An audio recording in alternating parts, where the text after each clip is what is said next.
Hey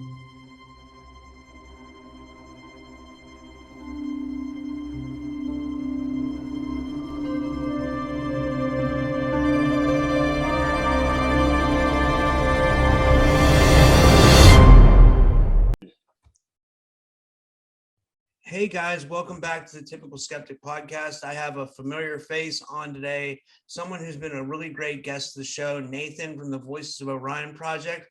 About the Voices of Orion Project, it's a community-based grassroots extraterrestrial disclosure project focused on positive planetary change. Nathan told me to tell you guys he's working on the Voices of Orion Project and he's working on the Planetary Consciousness Project. And his email is hajiancontactee@voicesoforion.com. And I want to give him a big welcome. Oh, I want to tell you guys what we're going to be talking about. It's really interesting tonight.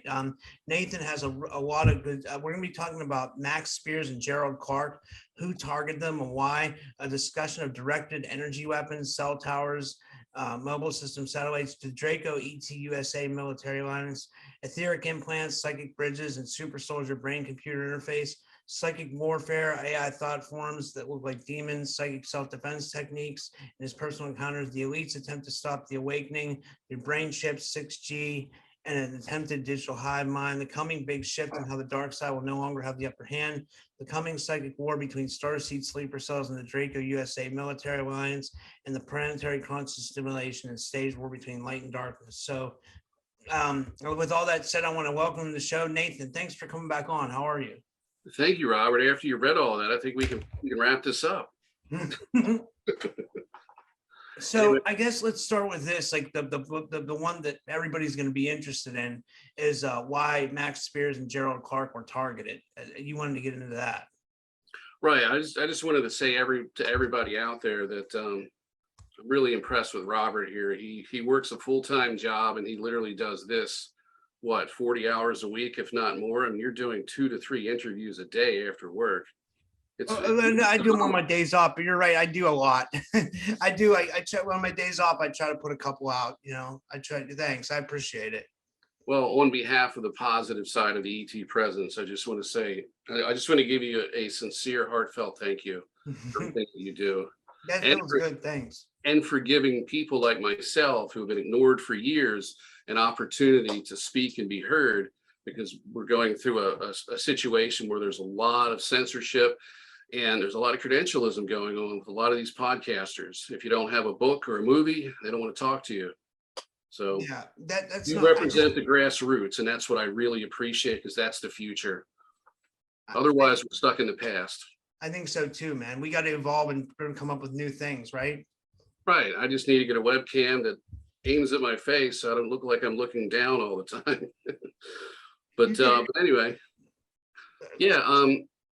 Let's get into this Max Spears thing. I mean, you actually said you look a little bit like him, what you do, but hopefully you don't turn out like him.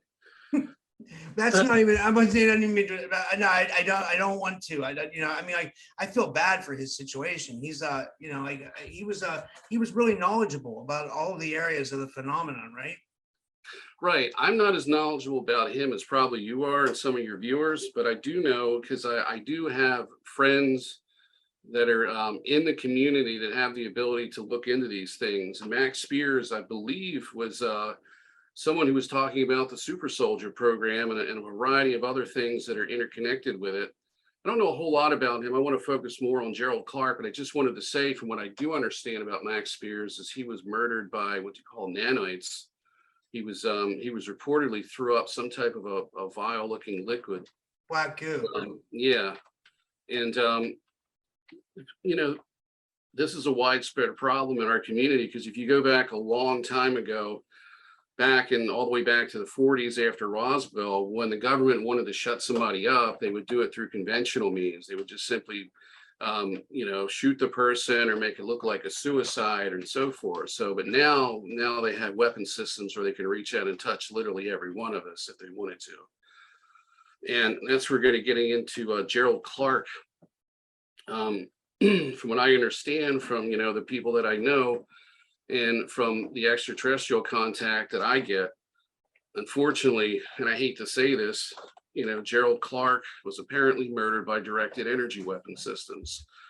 which is something that the intelligence agencies, and I guess it's probably better that we don't go into what intelligence agencies it is, but they're all 3 letters in their acronyms, and they're all interconnected in a compartmentalized manner. And what they've done is they've formed an alliance with negative extraterrestrials, such as Draco ETs, some of the Zetas and so forth. It's mostly the non-human extraterrestrials that they have this alliance with. And they're out to preserve the New World Order because these negative ETs are constructing a New World Order. They're using humans as proxies. But what people don't understand is that a lot of people think that we're in a war.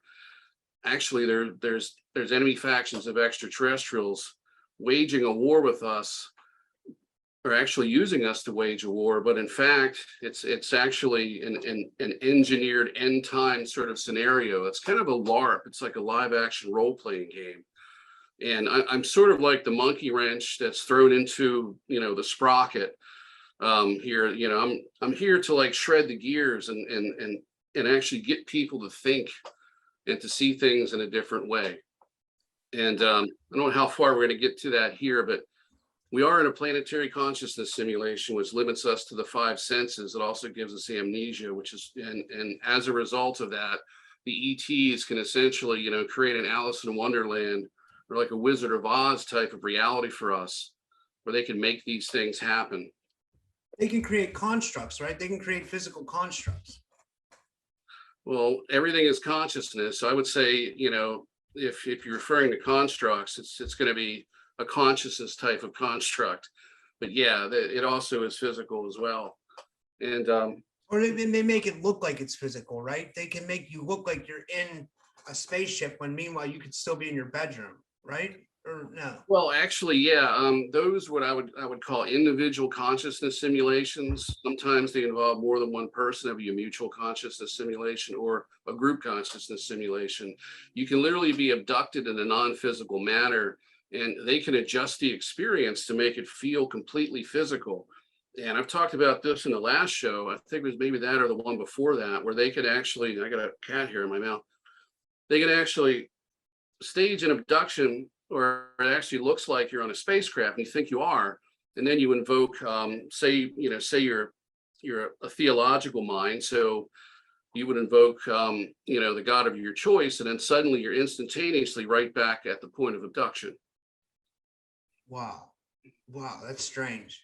And they manipulate, well, for the most part, they can create a timeline and actually pull you into it. So, but anyway, what I really wanted to get into is this thing with targeted individuals and how it's done. Are you familiar with this, Robert? A little bit, but not to the extent that you are. Like I want to learn though. Okay, well, cell towers, the Department of Defense has the authority to put their technology on any cell tower that they want. That's one of the ways that they use this weapon system against people. There's cell towers. There's so like a mobile unit that's handheld. You can deploy it from a car, a boat, a vehicle of any kind.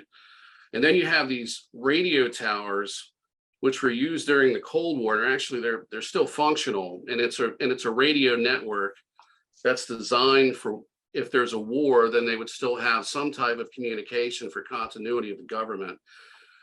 That is another type of system of emissions for this type of directed energy. And then you have satellites, which can actually hit you any place at any time, wherever you're at.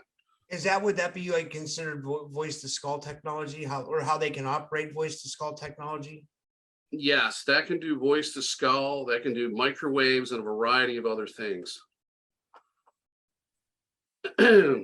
So I'll try to work down this list here. Now, what I want to talk about is that, for regular targeted individuals, there's stalking and there's all these different things that you hear about. But when they target starseeds, things are a little bit different. There is an arrangement set up with the negative extraterrestrials that they handle the mind control and psychic aspects of it. So in conjunction with the directed energy attacks that some of us are getting, you also get reptilian attacks, and other non-human entity attacks, including something that I call AI thought form attacks.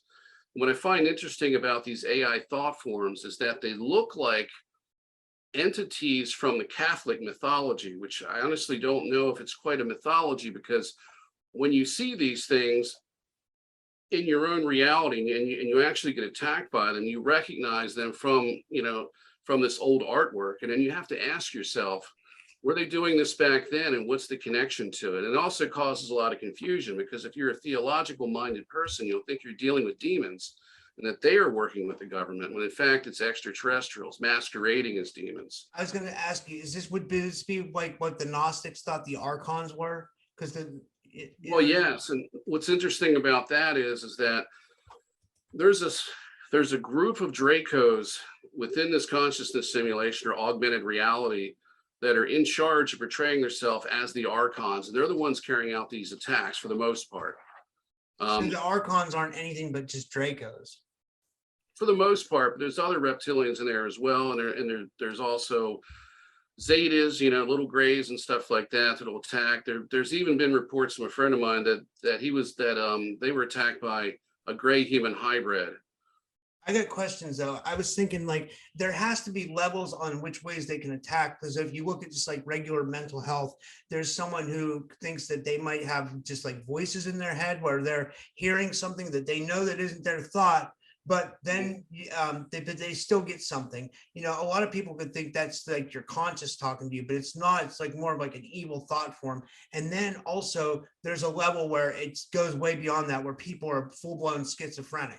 And this could be entity attacks too, where they're actually hearing someone in the next room telling them to go kill someone or something weird. So there has to be, going back to what I said, there has to be levels on how hard they can attack the brain, right? People are more sensitive. That's a different system. From what I understand, is there's an AI, there's an artificially intelligent transdimensional system that involves a nested consciousness simulation. It's basically a spiritual jail where they put negative people and negative extraterrestrials, are using this planet as a prison system, and they have a nested consciousness simulation where the entities are actually, the souls are placed in this. It's like a different dimension. It's what we consider to be hell or the spiritual world, or the negative side of it.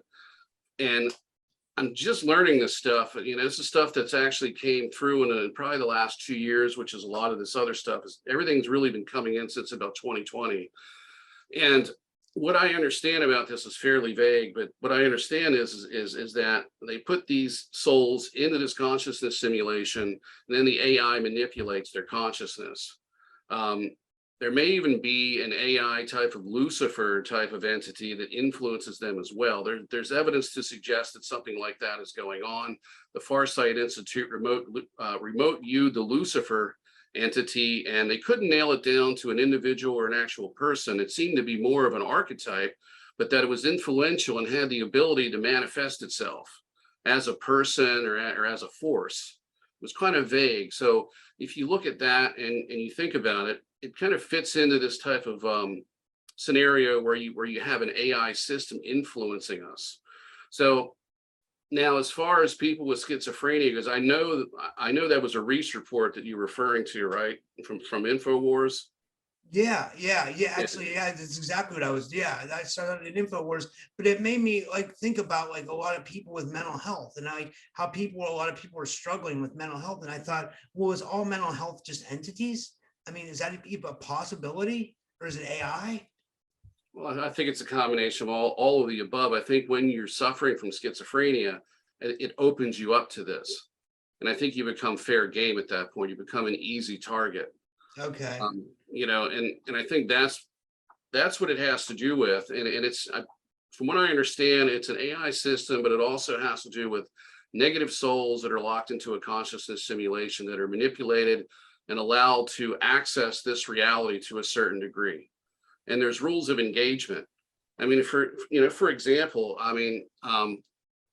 just with these negative entity attacks, including the AI attacks, people have reported that if they use a smudge stick, that it actually has an effect on these entities.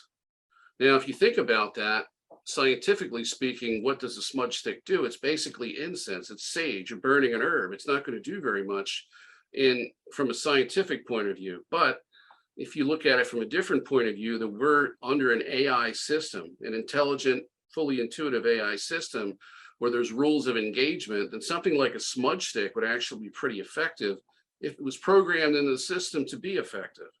That's how I see it, because, I have a friend, and I needed some help with some of these entity attacks, and he was explaining what he did.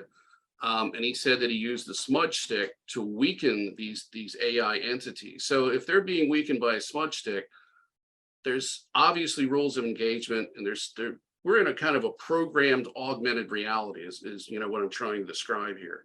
These are also considered parasites too, right? Like brain parasites, and there's like YouTube videos that you can listen to that it plays like one sound over and over and over again, and it'll supposedly get rid of the I don't know. I mean, there's a lot of YouTube videos for a lot of stuff. I'm talking about binaural beats and stuff like that. Frequencies, they say, that can remove brain parasites and stuff like that. I don't know if you know what I'm talking about? No, because I know what you're talking about. I've never attempted it because, I've always known what works, and I don't want to waste my time with something like that because I get the kind of attacks that hurt. So I don't want to go to YouTube and look for something that I can play and hope that it would actually have an effect. Okay, so what are you using to battle these attacks? Because I have a feeling probably a lot of people are getting attacked, or at least a lot of star seeds, right? Or maybe every star seed? Not every star seed. I went for probably, let's see, when I was in that Enki cult, we were being attacked by AI angels, because it was the inverse theme. It was actually a satanic theme, but it was Enki and it was EA. And the whole idea of it was that Satan was the adversary of all of the mainstream religions, and the real truth was the Enki story. So while I was in that with others, we were in a spiritual warfare group. I was in there for about 7 months, and we had angel attacks. We got attacks from reptilians. We got attacks from the Greys, and we had parasites. We had little monster creatures, just about everything you can imagine. All of this is a product of an intelligent AI system that is interacting with us. I've even been on like instant messenger talking with another member while I was telepathically connected to an extraterrestrial, and the ET was telling me, watch this, and the other person on the other end would react that they just got attacked by angels. You see, so they can control this telepathically. You don't have to be sitting in front of a computer or something like that. If you're an extraterrestrial, you can connect to this AI system and send these thought forms out. Also, too, it's possible for people, if they're able to manipulate energy, to create some of these same thought form entities and actually send them out to attack. I've actually used them myself to fend off some of the attacks that I've gotten. So let me see here. Let me ask you this: are we in like a big spiritual warfare over this planetary consciousness simulation? Is it like us versus them? Obviously that's what it is, right? But I mean, they're going to levels of where they're literally attacking everybody so they can win their end of the spiritual warfare. Like, is that kind of what's going on here? What's really going on here is that because of the situation that's been created, or the scenario, the ETs have essentially painted us into a corner. And what they've done is they've engineered this war between, it's a war between the good side and the evil side is what's happening. And it's an end time scenario type of situation. So what they've done is they've allowed the negative side to gain the upper hand. And now that it has the upper hand, it can move forward with this world government and human extermination plan that they're working on. Plus, they want to tie everybody into a sort of an AI system using actually, it's a cellular hive mind is what they're trying to create. And they've just announced they're coming out with 6G. Since 5G was a flop and it really didn't get anybody to where they wanted to go as far as, faster speeds on their phone or their computer. Now we're going into the 6G, and now they're talking about synthetic telepathy is possible on 6G.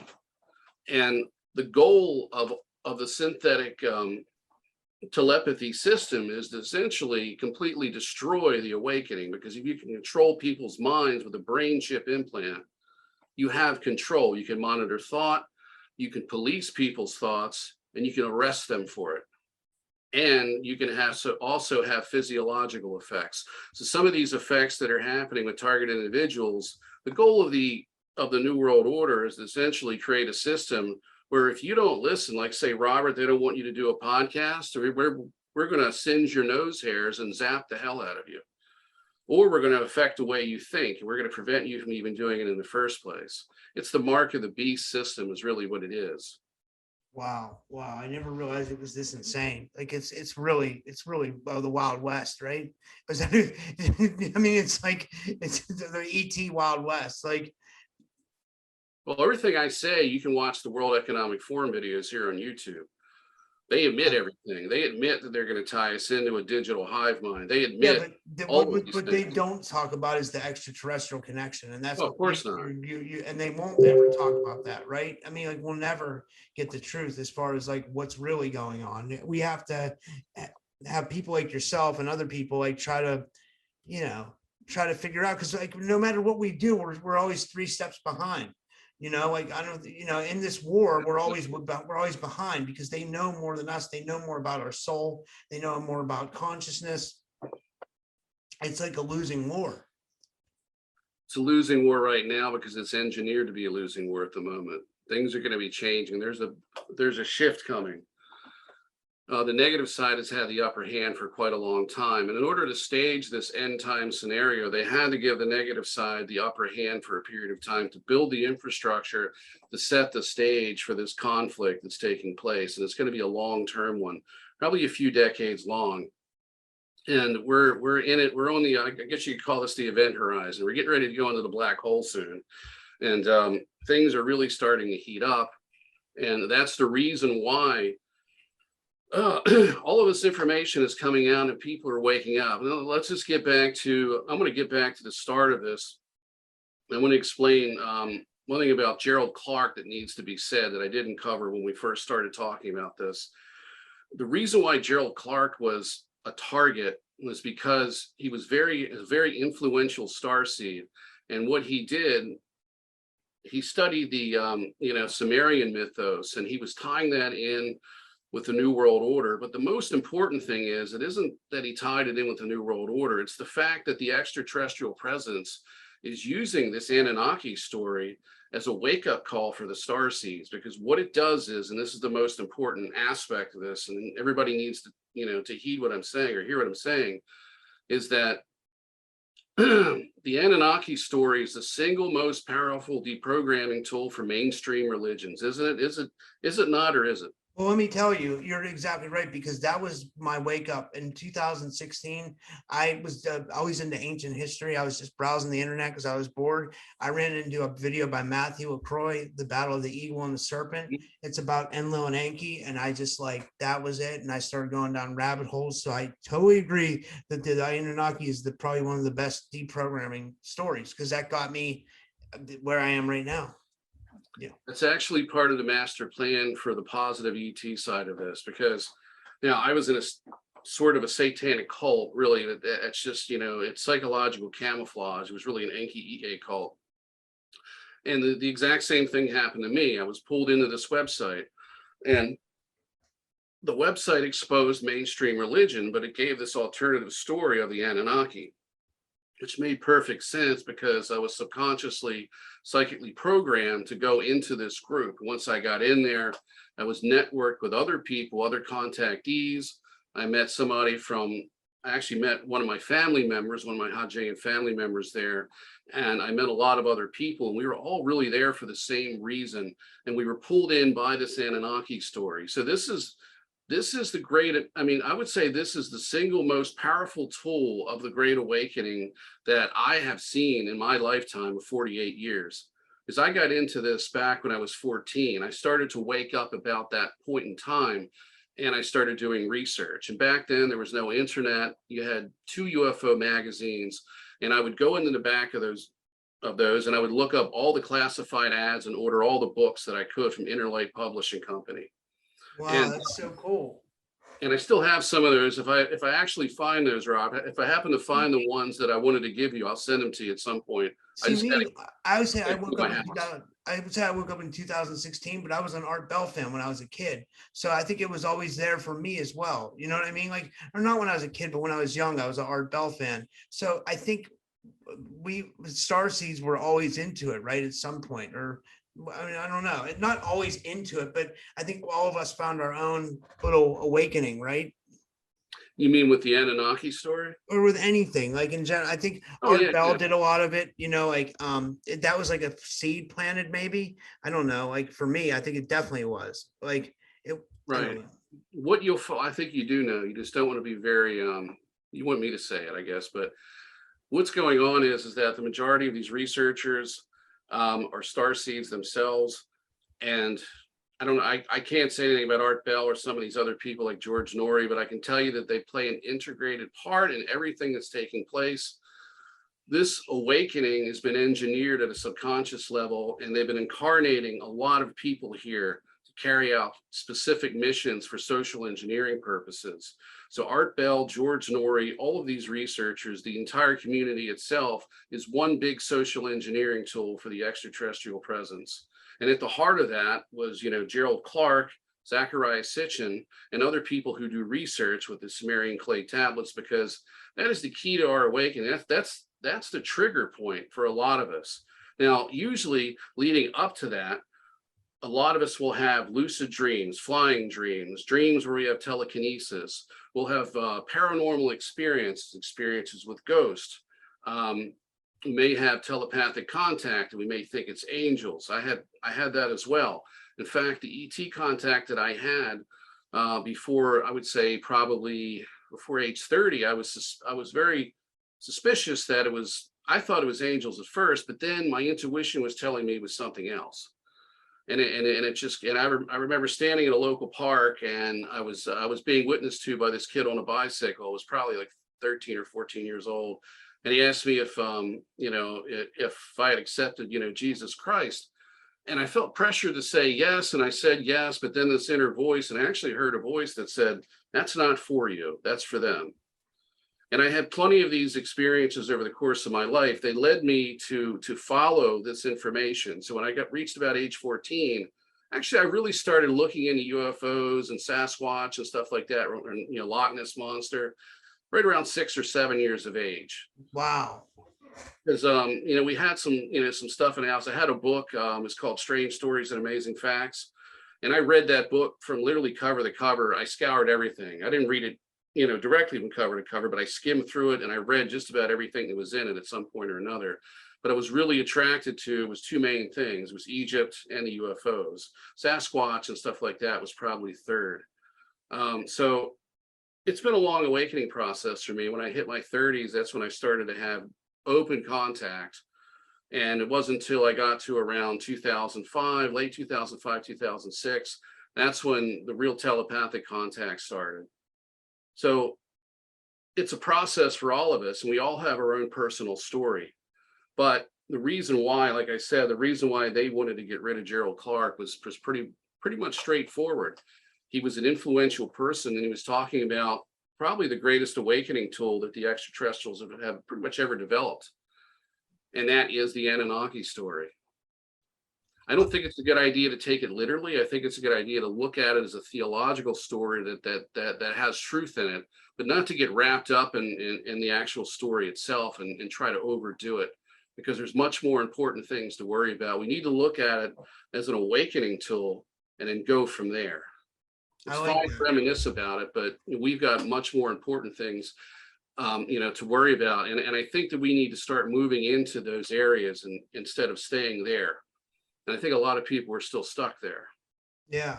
But a lot of people do need to be stuck there, because there's plenty of star seeds waking up who need to hear that story. So maybe I'm wrong in that respect. Maybe we need to keep that going. And I think we probably do, now that I think about it. But as far as those of us who've already been through this awakening process, and we've recognized all of this and we know who we are, it's time to move forward and to go into new directions, such as improving ourselves, learning to love one another, but also activating ourselves and actually fulfilling our life purpose and mission. So let's get into number 3 here on this list. I was talking about earlier, and you mentioned it earlier too, about a Draco ET USA military alliance. And recently, just a couple of days ago, I had an extraterrestrial tell me, because I had somebody contact me, actually maybe it was something I don't remember, because I read a lot of stuff and I hear people's comments. It was about immersion. I don't know if you're familiar with that. I believe I have the right term. That's when the extraterrestrials, the negative side, will actually take and remove a soul from a political leader and put a Draco reptilian ET in there, to carry out a purpose. And there's a lot of people that say that, and I would say, and I'm probably going to be joining them as well, because I'm also getting information like this, that a lot of the world leaders, and I hate to say it, but I used to think David Icke was a kook, but now I'm really starting to see that he's very accurate. It's just that he was way ahead of his time too. I mean, absolutely. In fact, I had an extraterrestrial tell me that he's one of the most successful starseed projects that we've had. I believe so too. And I'm going to be doing a video soon. I just haven't had time to do it because of my health, and I'm starting to feel better now after a lot of drugs. And sorry, go ahead. He was actually the first person to point out that there was a frequency coming from Saturn, and that the rings were artificial, because you have the Ring Makers of Saturn book. You have that evidence right there. But he actually talked about a crystalline material that was being dispersed in the rings. And I wasn't even aware of that. And when I went to review the footage or the information, because he did that Saturn Moon Matrix video, I think it was 2008 or 2010. It was before 2012. I think it was 2010. I might be wrong about that. But I'm going to be taking footage out of that and putting that together and adding my information into it. He was the first one to recognize that 6-sided storm on Saturn's North Pole was due to frequency. Now, if you study resonant frequency and its effects on matter, certain sonic frequencies can create geometric shapes in iron filings that are put on a plate or other types of medium. And there's a specific frequency that creates a hexagon. What I was told is there's a frequency generator, and that it's in theology. It's referred to as the cube of Saturn. So it's a cube-shaped piece of technology that levitates within the atmosphere that creates a frequency. The 6-sided storm is not created by that frequency. It's actually a side effect of sound that's being made from this technology. But the frequency itself is it's essentially psychic white noise, and it's the main part of the planetary consciousness simulation that limits us to 5 senses, and that's interfaced with etheric implants. So I wanted to get into that next, and now we're going to talk about etheric implants and a few other things, and I want to explain to your viewers exactly how the government can actually home in on the frequency of your soul to target you. So in other words, Robert, if you were sitting on the couch and you had a person on both sides of you and you had a child on your lap, they could hit you with a target energy stream and make you sick or injured, but nobody around you would be affected. So how is that done? And the way it's done is that, well, first let's talk about etheric implants, because there's a lot of disinformation out there as to why we aren't psychic. The main belief is that we have inferior genetics, and this goes back to the Anunnaki story. They say that we were genetically engineered to be slaves, and that after that point, we were limited to our 5 senses because all we were there, to do was mine gold. That's the official story. From that, all of the channeled information has been pumped in. You have the Law of One book, and you had all of that, and then you have all these other channelers, and they built up this story that we're inferior. They've given us a message that there's something wrong with humanity due to its genetics. That's why we're inferior to extraterrestrials. If you read the Law of One book, they talk about, actually, I'm not going to get into that. What you need to understand is that animals are more psychic than humans. Wouldn't you agree, Robert? Yeah, dogs and cats, like they really, I think, they have some weird, they're able to see spirits too. you know. Absolutely. And one day I was watching the news and they had, I think it was the LA or San Francisco Zoo, one of them. It was a zoo in California, and there was a mild earthquake that took place, and they were showing footage from the zoo of a camera, and it showed animals huddling together about an hour or less before the earthquake hit. So animals can detect earthquakes, and we That's can. amazing. Some people can, but most people can't. I would say 99.999% can't. So if animals can see spirits and animals can sense earthquakes, then why can't we, since we're more genetically superior to them? So when you look at the claim of the Anunnaki story and all of these channelers, you have to ask yourself, there's something wrong here. There's something missing to this story. It isn't our genetics, not our DNA that prevents us from being psychic. It's the fact that extraterrestrials have created a planetary consciousness simulation that locks us into the five senses, and they're playing God with us. And they've given us amnesia. And 2/3 of the population, according to the AT contact that I've had, are in a perpetual reincarnation cycle. The other 1/3 are star seeds, are here in engineered lifetimes. The majority of those people are here to heal themselves. And what they do, and if you think about this, Robert, if you were to come to a plane, like say, for example, you didn't respond to conventional psychic therapy, and we're an advanced culture. So if you really, really want to re-engineer somebody's personality and change it for the better, the best way to do that is to create an augmented reality and put somebody in it and then engineer the conditions. Edit their personality through personality rearrangement, and then put them in there and then give them a type of experience that will help them heal.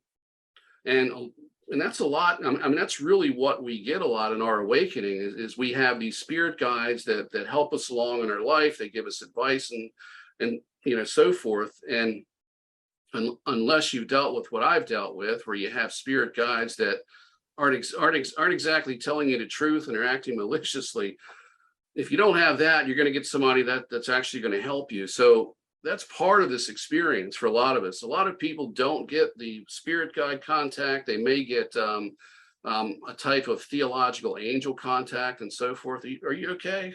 I was cracking my neck because I had a hit in my neck. Excuse me.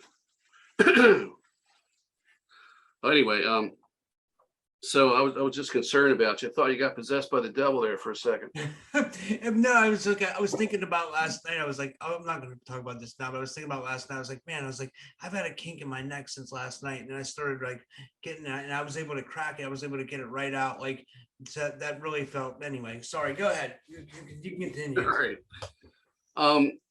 Speaking of pain like that, our last podcast that we did together, you said you woke up feeling a little under the weather that day, and I had a serious psychic attack that night. I just wanted to mention it to your viewers.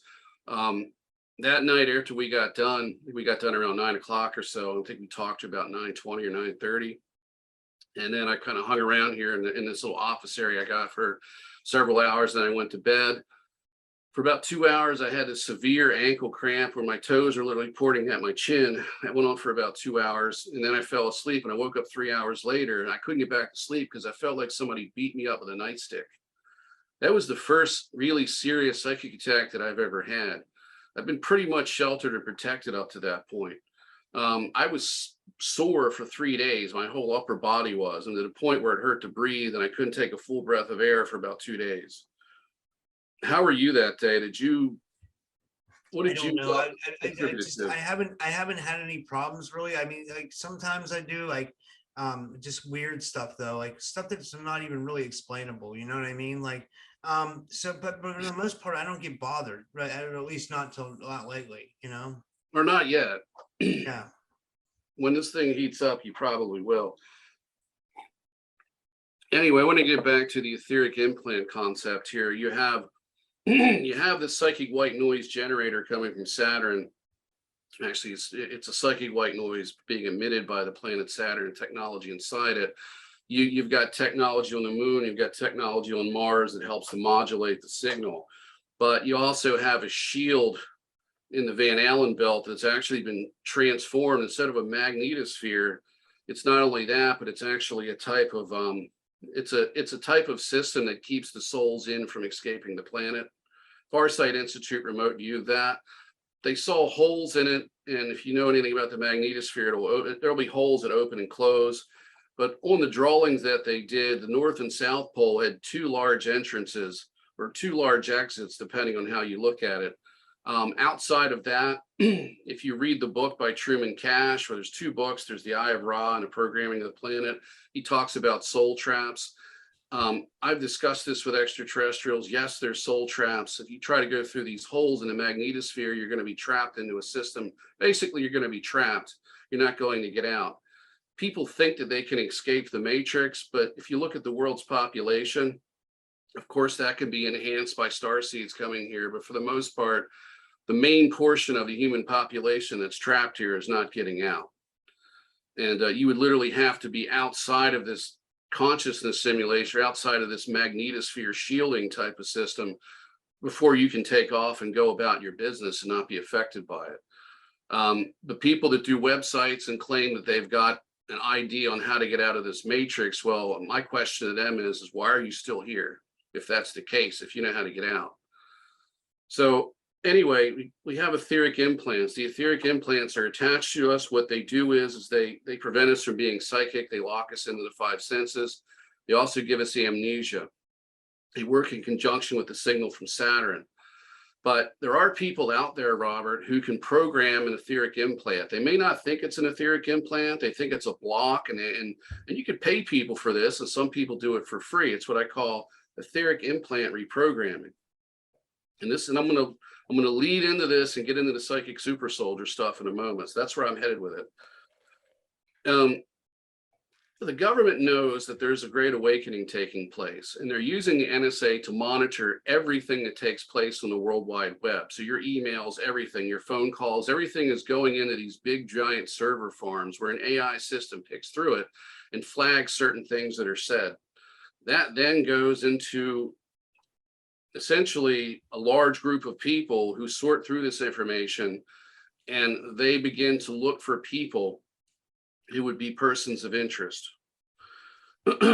And that's essentially how we get targeted. And there's other ways. Now, if you're watching, if they're watching somebody, say, for example, obviously they're watching me, but if I have contact with somebody, that creates an intersection point for the NSA. So once they see that we've had contact, then they start watching the person that I'm now talking to.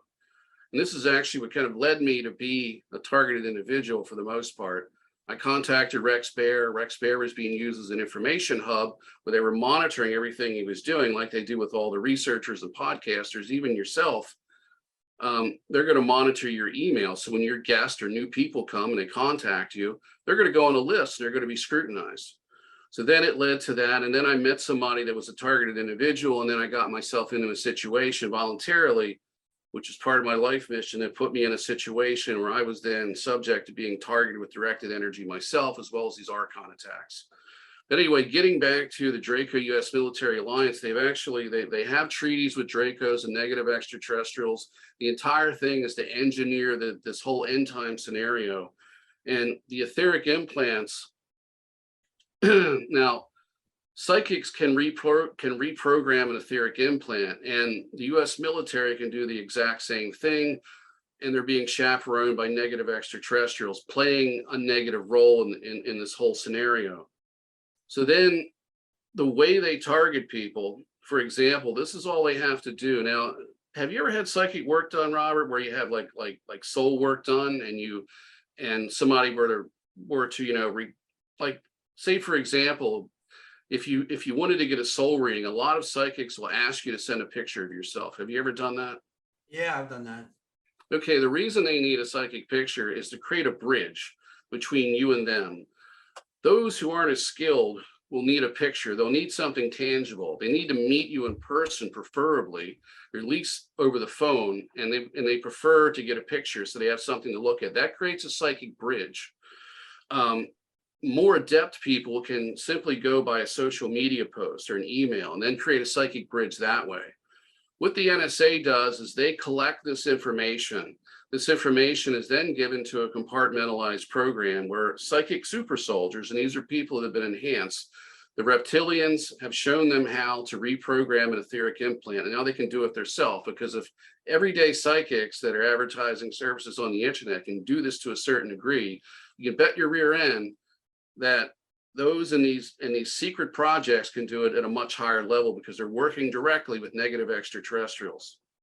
Wow. And if you remember, like I said, the negative side is getting the upper hand right now to set the stage for this end time scenario, this war between good and evil. So what takes place is like, say, for example, they just intercepted my email and they're like, here we go, we got him. Here he is saying he's going to do this, this, and that. So then we're going to give this email to a psychic super soldier or a psychic military person. We'll just call them psychic soldiers. They give the email to them, and that creates the psychic bridge. So now they've got a bridge between their consciousness and mine, just by looking at my social media post. Now, they also have a brain chip implant like they want to give to all of us to tie us into a cellular hive mind. But they don't need this to interface with a supercomputer because they can target you, and they don't, like, for example, they can hit you with directed energy, but you don't need a brain chip implant to be a receiver of that. They simply only need your energy signature, your soul consciousness matrix energy signature. It's an energetic fingerprint. It's no different than somebody doing energy work on you. If you paid a psychic or somebody did it for free, they're creating a psychic bridge to you through the interaction with you. You've given them permission to do it, and then they go in and they do the work on you. So that's a psychic bridge type thing. The psychic soldiers create a psychic bridge, and they interface with the computer wirelessly because that computer is also interfacing with their consciousness at an energetic level. There's no need for a wireless implant or anything like that. Once they've done that, they've got a lock on you. So I use the example of a cell phone. If your soul is a cell phone and the collective consciousness is the cellular network, they've just made a connection, and they can dial your number and target you and hit you with directed energy as well as mind control technology anytime they want, once they've got this lock on you. And that's how they're doing this. It's also, I mean, so it's a very dangerous technology, and it gives them the power of God literally to take out anyone they want anywhere on the planet. And that's why we're in a very, very dangerous position right now, not just as citizens of this planet and people of this world, but as starseeds, because we're being targeted. Now, the other thing I wanted to mention too is I said that this is a live action role-playing game.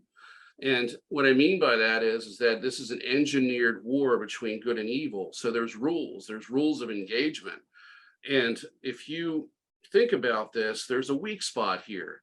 They can't add any more people to the targeted individual list unless they have these military psychics to do the dirty work for them. They've got to make the psychic bridge connection to program the supercomputer. So therein lies a weak point. And what I'm going to get into next is we're going to talk about psychic warfare.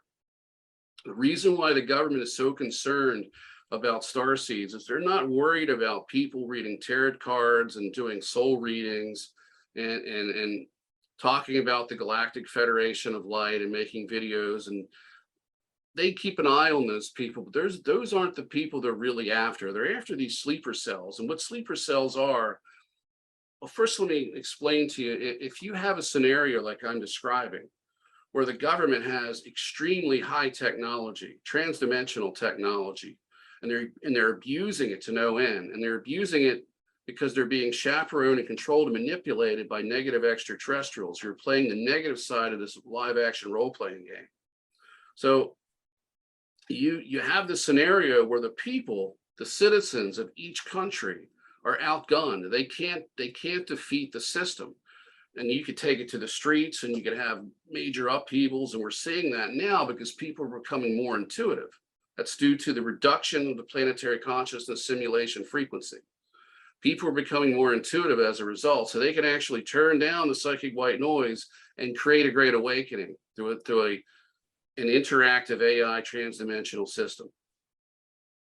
So the good side as well as the bad side are essentially working together to engineer this scenario, because we're basically a proxy war. There's like two sides of this, and these two sides are going at it. So the reason why the government is so worried about this is because they know that in the very near future, there's going to be attempts to upend the social order. And they fear that the star seeds are the ones that are going to do it. And they're absolutely right, because these sleeper cells are actually designed to take out infrastructure. They're designed to take out these super cells. This whole scenario is set up to where the star seeds, a certain segment, it's not the people out doing the tarot card readings and the people you hear. It's not the the person you ride by on the road and you see the neon light sign. It says psychic, psychic readings. Right, people like us that are like, yeah. Well, yeah, I mean, but it's mainly the people you don't hear about. It's the people that keep it to themselves. They don't need social media to do this because they're getting direct extraterrestrial contacts. The government's fishing for these people. They know that at some point they're going to have some kind of social media presence. At least they hope so. And the people that they're really after are the ones that don't really have much of a social media presence.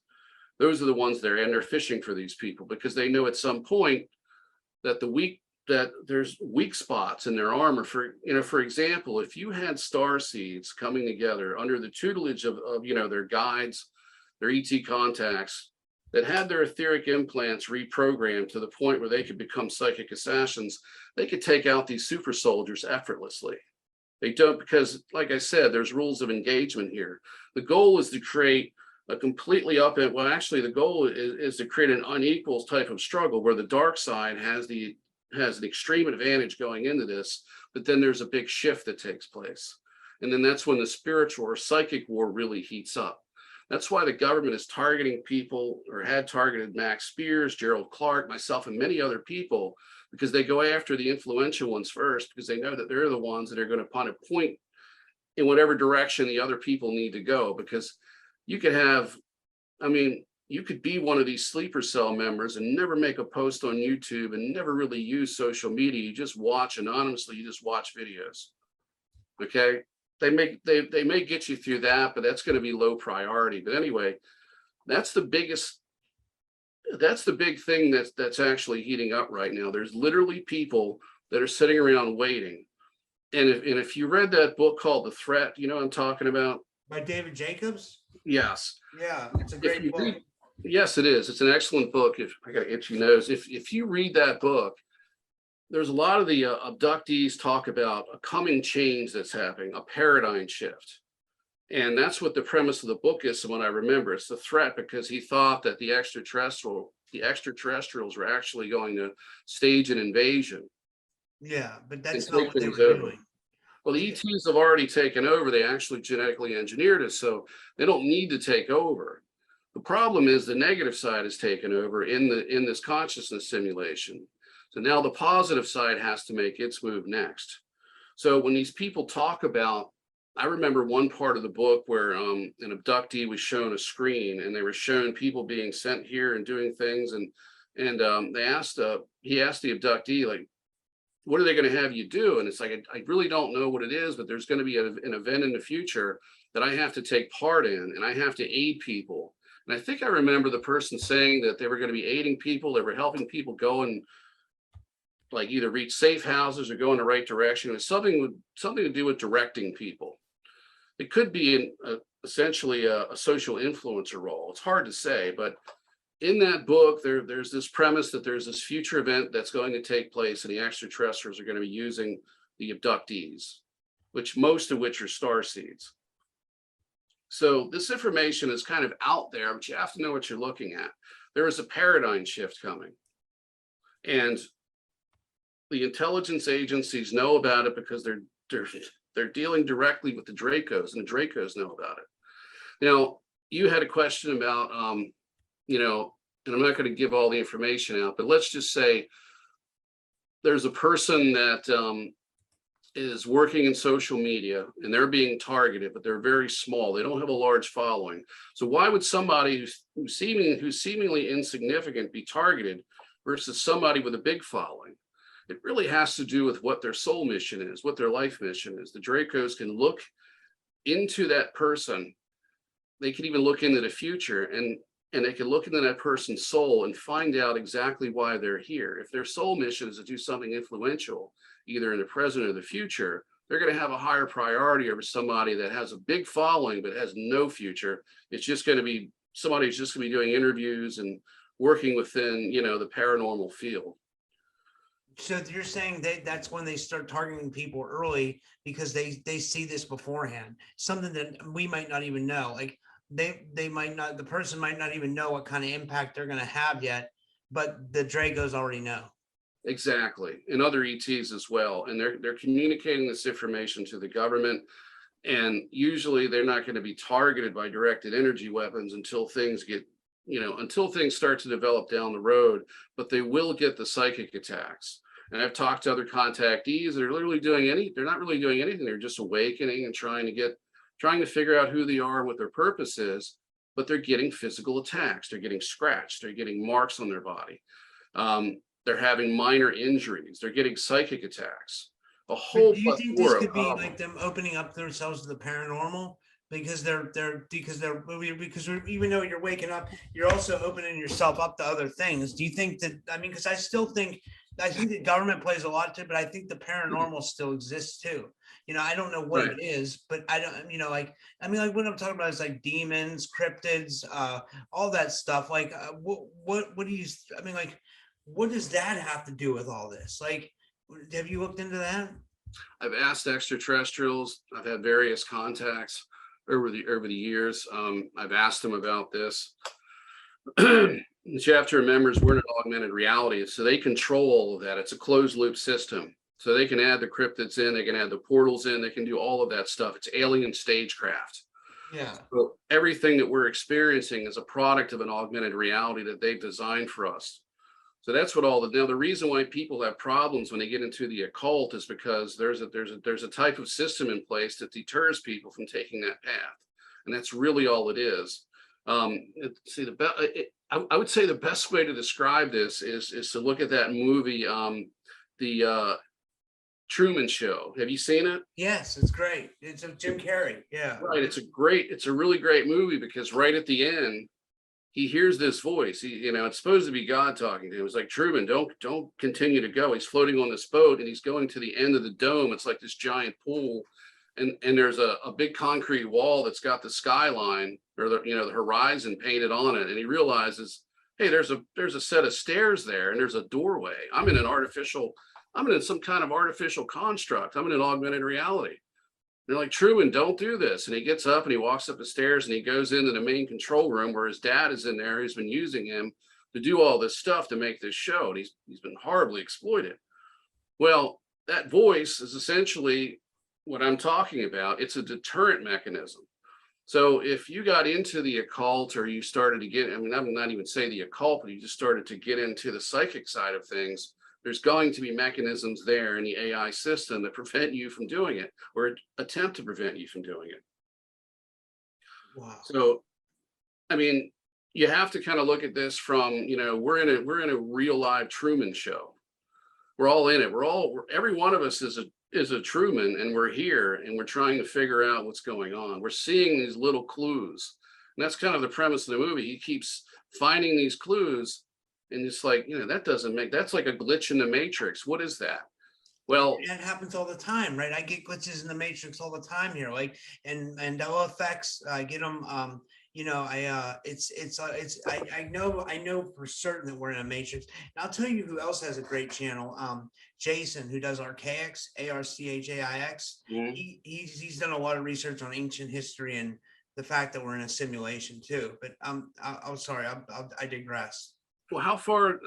What is his understanding of the simulation? Is he speaking from the terms of a computer simulation, or is he talking about a type of an organic reality that's being augmented? You'd have to check out his channel. I think he thinks that AI, there's a component that runs the matrix, which is, he calls it AIX.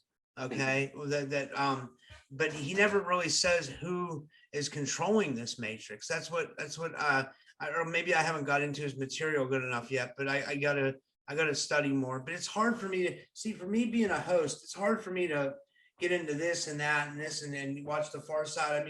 I want to do all that, but with You me don't have doing all time. these interviews, I can't devote a lot of time to one different thing. So my mind's all over the place, and I'm studying different things, but just bits and pieces because it's hard. I don't have a lot of time. You know what I mean?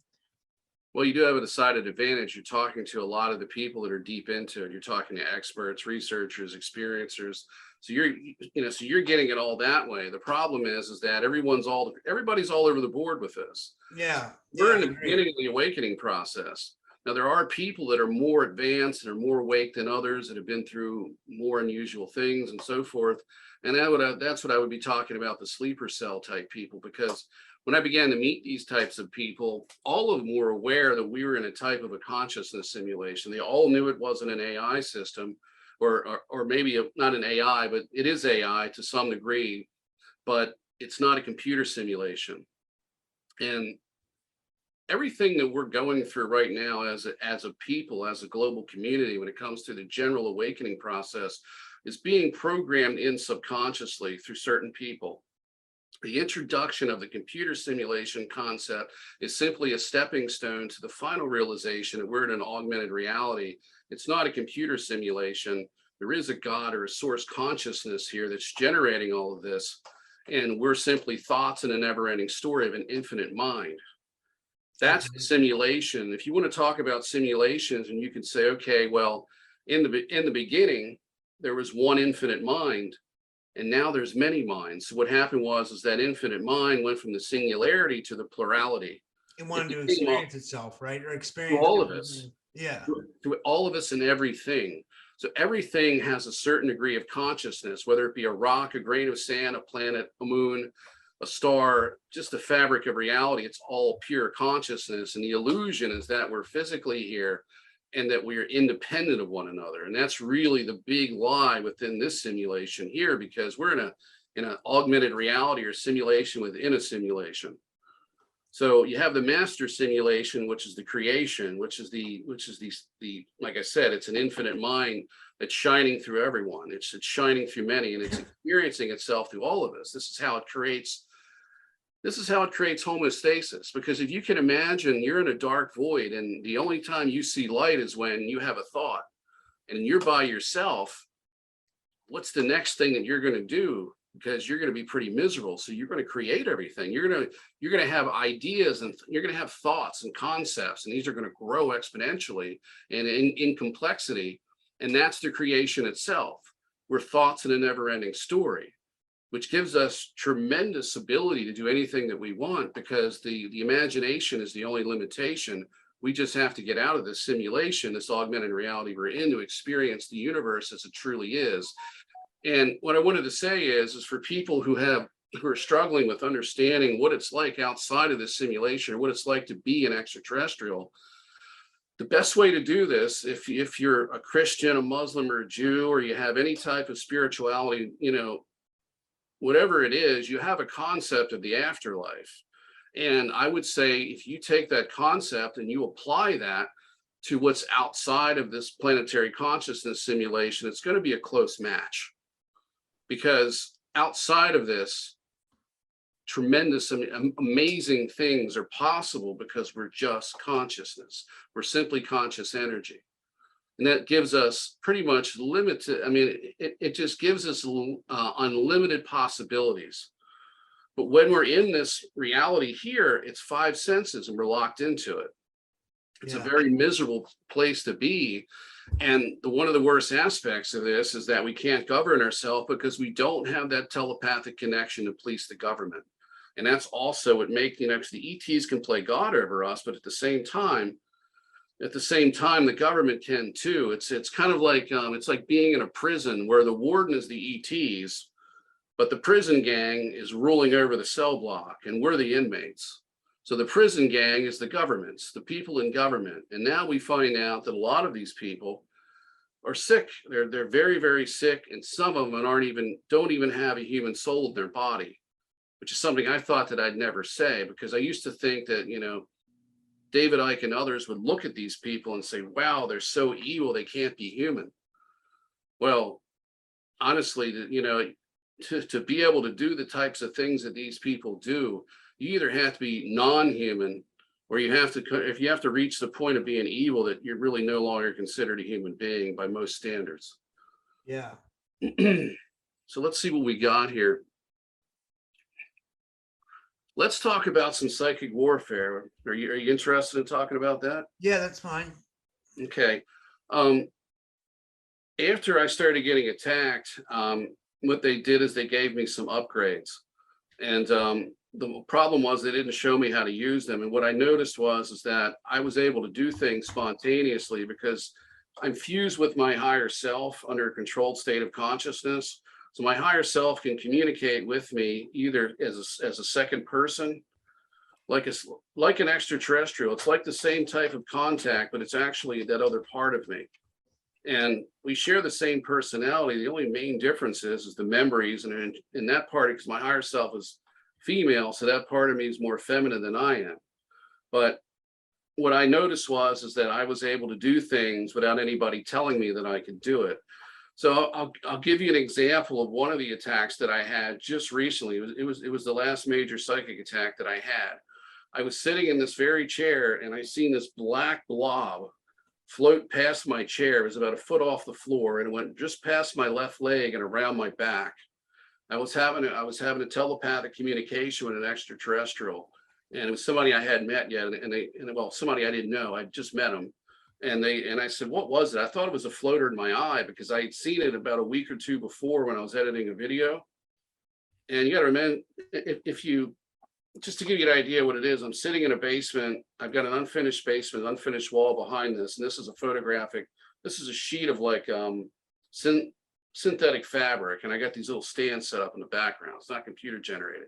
So I'm in a basement. I'm basically in a dungeon. It's the middle of the night. It's like 2 o'clock in the morning. And I've got a black blob flying past my chair. So most people would be pretty frightened about that. I thought it was, like I said, I thought it was a floater in my eye at first because I'd seen it. It was the second time I saw it. And I thought something was wrong with my left eye. But the person said to me, he says, no, that's not a floater. You're about to be attacked. So really, so what I did is I put my elbows right on this desk. I closed my eyes and I put my face in my hands just like this. And when I did that, my third eye opened up and I emitted a very bright light, a bright, pure white. It's actually white energy. And it was like a flash bomb or a sort of a flash grenade effect. And what that can do is it will injure anything that's in your vicinity. It'll actually scorch it. So what I did was I let that out. And then I've also realized, because I thought to myself that, I had this thought come to me before the attack took place. And I said, if I can use white energy, because I had a previous attack where I used the white energy. And if I can use white light energy, or actually white energy, what about energy that's black? And I remembered back when I got that, I had a psychic attack, which I'll describe in a moment. But the entities are black. And then I thought back to when I was in that Enki cult, and I was thinking about that, thinking all of those entities that I saw, they weren't brightly colored, they were dark, almost black to like a lighter color, like a gray to black color. Sometimes it's slightly lighter, but most of it was dark. And so I said, so suddenly it just came to me, it's just like, I can use black energy. So what I did is after I emitted the white light, to blind and scorch these things, because they were like, and these things that I was trying to kill were made out of black energy as well.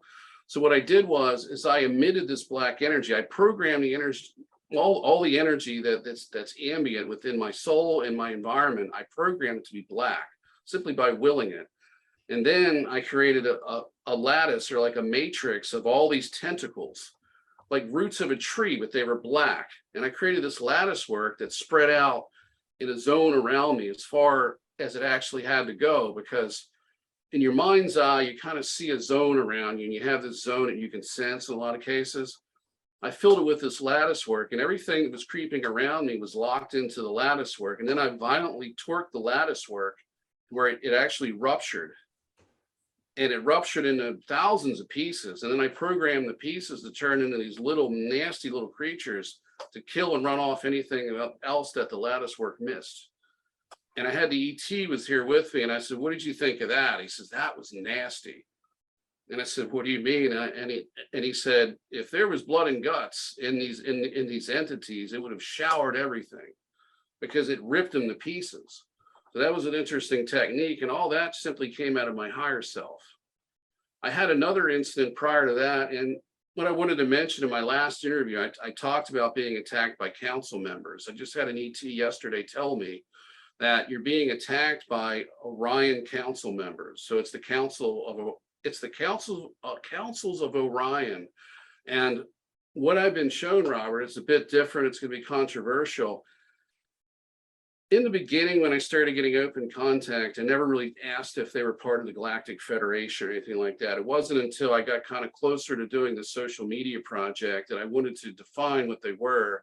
And I kept asking, and it always felt wrong intuitively that I was dealing with something called a Galactic Federation. It just didn't feel right. I knew there was some kind of organizational structure to the ET presence, but I knew that they didn't call it the Galactic Federation. And lately I've been getting information where I'm being told that the Galactic Federation of Light, the Galactic Federation of Worlds is simply a storyline that contactees are being fed because they need to create this war between light, between the good side and the evil side. So you have, in this story that we're being fed, you have the non-human Dracos and all of those who they're involved with. And then on the other side, you have the Galactic Federation of Light or Galactic Federation of Worlds. All it is a spin-off on theology. The Galactic Federation of Worlds and Light represent the angels of all of these different religions. And you have the evil side, which is the non-human ETs that look like demons, some of them. They're the demon side.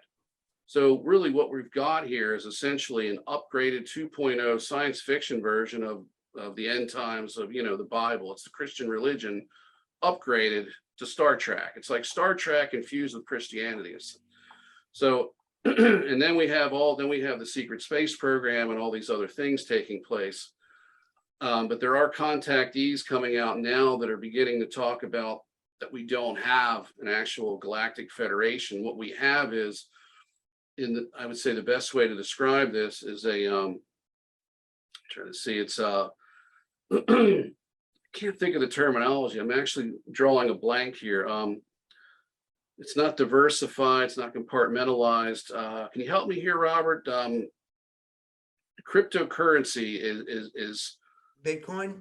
No, well, I'm just saying cryptocurrency itself is described, it's a decentralized government model. So instead of having a top-heavy structure, you have more of a United Nations type structure. Where all these different races are working together under these treaties. They're not, and then some of them have like agreements, and they're unified in these different groups, but it's not a big structure like a Galactic Federation. It's not what they're presenting it to be. It's kind of lesser of an organization and more of a diversified group of worlds that are working together. But when it comes to the Earth in this situation, it's governed by councils. So when I talk about being attacked by the Orion Council, what that is, that is a particular group of people that are from Orion that have become corrupted. And that's what I'm dealing with. So how this relates into other types of warfare that's taking place in Orion or this Orion group, I'm not exactly sure, but I know the Orion group story, and I know the Galactic Federation and the whole reptilian conflict is part of this augmented reality that we're in. It's being fed to us by channelers. There really isn't any hard evidence to support this if you think about it. Now, there was an Israeli scientist, I believe it was a physicist or scientist, a couple of years ago. I know his name. Perfect. Oh shit! What was his? I knew it all the time.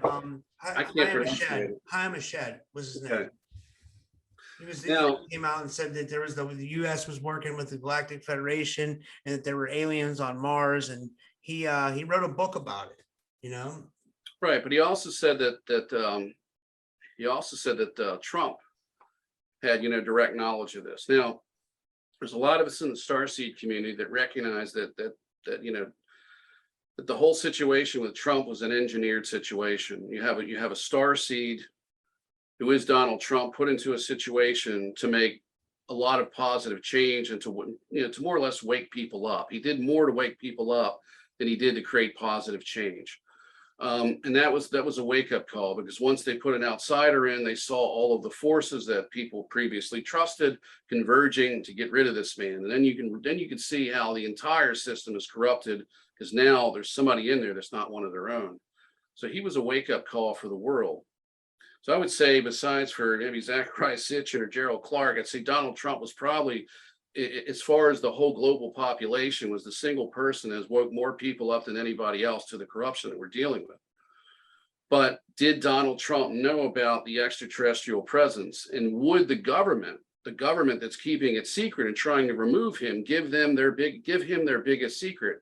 Absolutely not. So I would say that this individual from Israel is either a psyop, or he's fed into a lot of things and he's not putting out information that's factual. He's putting out some information that's factual, but other stuff that's conjecture.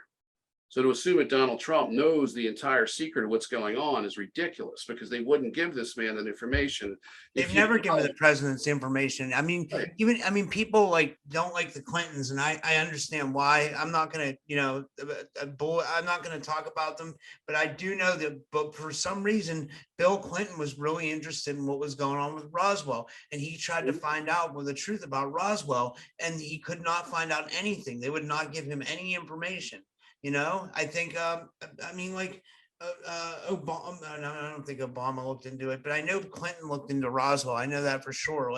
Reagan thought, Reagan's famous speech, he said, if we were suddenly had an extraterrestrial presence, we would all come together. That's one of the most powerful statement I think I've ever heard by a president, besides something that JFK said, or maybe Eisenhower's speech against the military industrial complex. Those were all pretty good speeches about what's going on, I think. Yeah, absolutely. I fully agree. I was actually going to bring up the Clintons. I think they actually got their disclosure from Stephen Greer, from what I remember. And I think was it Nelson Rockefeller was the one that was actually financing Stephen Greer, because there was a rift in the Rockefeller family. I don't know if it was Nelson, but if it was Nelson, and if I'm wrong, I think it was David Rockefeller. Well, he's the bad guy, but I'm talking about the one that was working with Stephen Greer.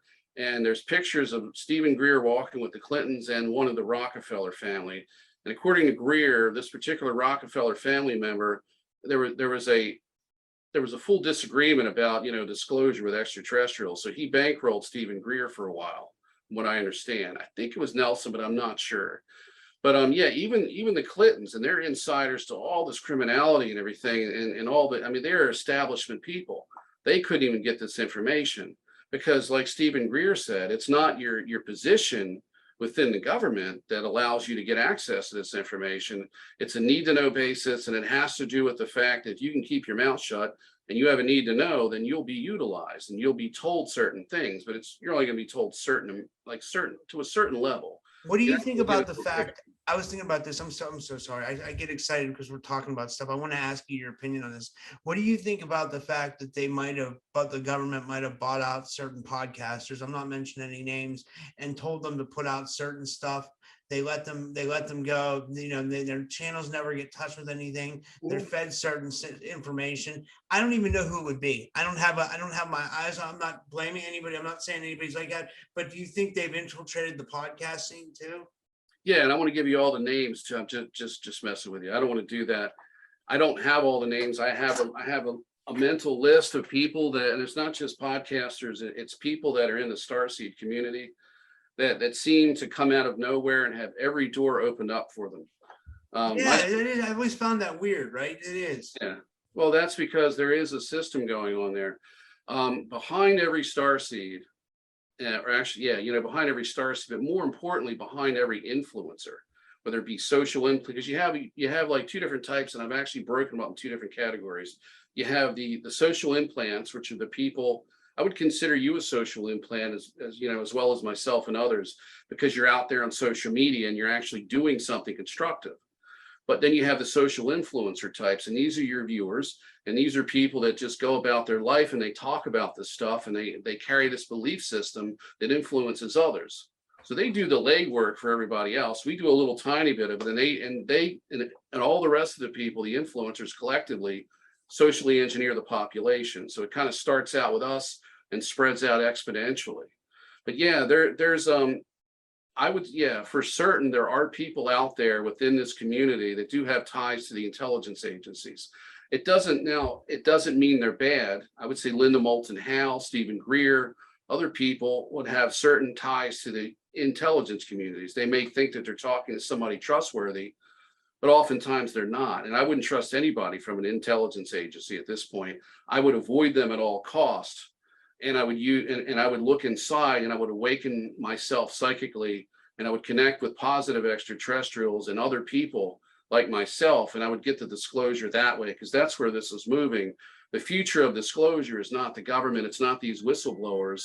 We've already passed that phase. The new phase is that we, the experiencers, are going to be the future of disclosure. But you're absolutely right. There are people out there that are shills. They're pushing nonsense. And then you have a lot of podcasters out there that are, I mean, they're big and they're small, but there's some that are negatively influenced, and they have been bought out or something. But there's also, you got to factor in too, you've got mind control, you've got extraterrestrial psychic or cognitive manipulation of people. So you have various levels of a control mechanism. Now, what I was saying is about the ETs behind every social implant or even social influencer. There's spirit guides. There's extraterrestrials managing every star seed. The more influential you are, the more, well, actually, you're going to have a team of people working with you. Problem that I've had is that I've been sabotaged by extraterrestrials for other reasons that I've talked about in the last podcast with you. I mean, and I really don't want to get into that here. It's something I'd have to kind of spread out and actually probably write about it. But anyway, yes. One of the reasons why I've been shadow banned so badly is because for years I made political statements on YouTube. I mean, it was constant. And then when I got tired of that, because once people started to wake up, I was no longer the only person saying it. Everybody was saying it. So I didn't have to say it anymore. So I started talking, and I started having these experiences. Things started to really, to pick up with the psychic side of my life.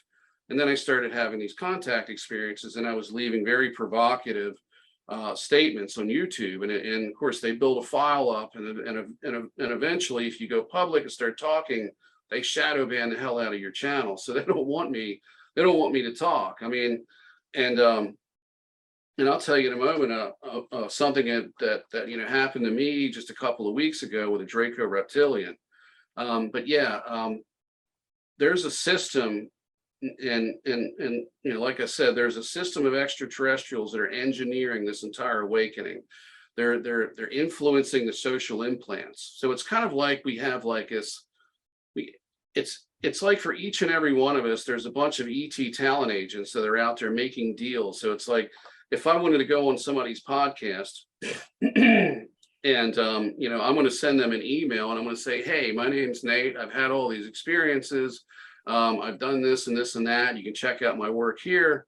I get zero responses. Nobody's talked to me in 15 years. We're almost at the 15-year anniversary mark for being completely shut out of the discussion. You're the only person that has actually given me a chance. And I had 4 people that I contacted in the last 2 months. I got nothing.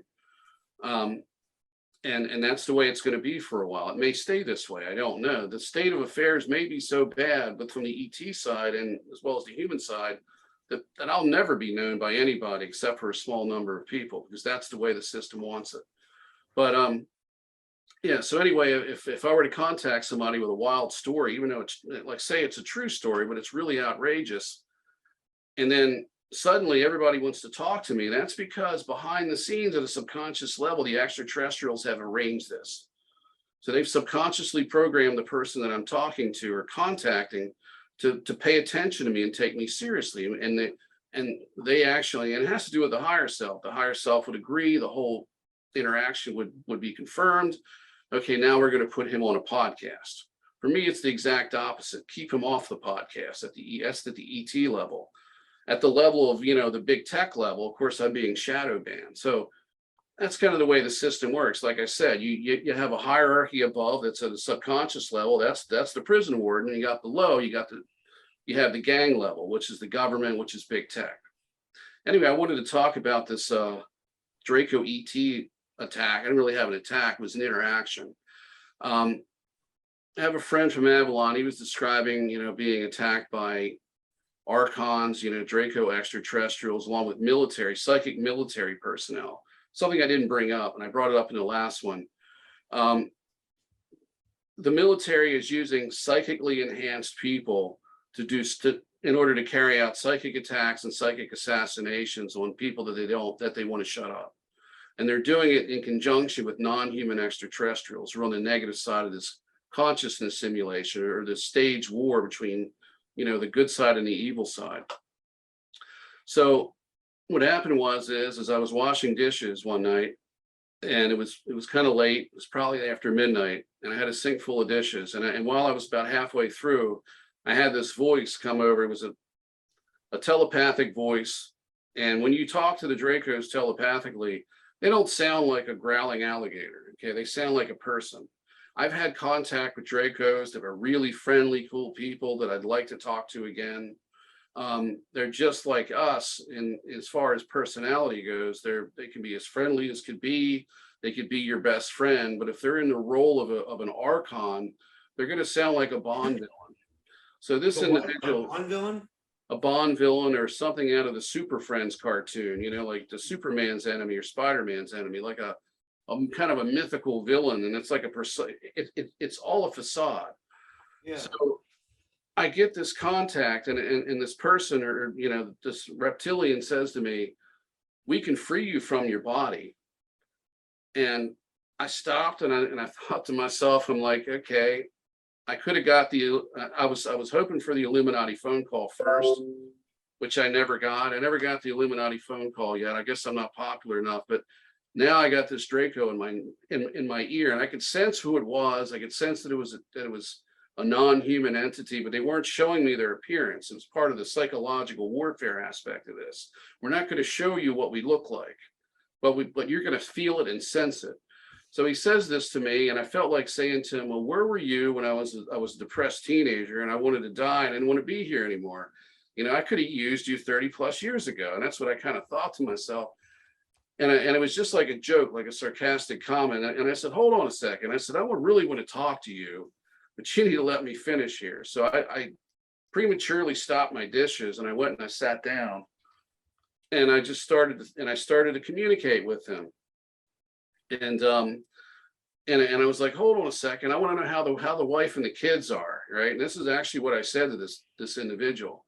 And it really pissed him off, because I was being a smart ass. I was being sarcastic. Like, how are the wife and the kids? I'm like, do you have like little alligator kids that run around? And what does your wife look like? How do you guys like procreate? And I'm asking shit like that. And he says to me, he says, he got angry. And he says, you're wasting my time. And he was this angry persona. And I just had this tongue-in-cheek attitude with him.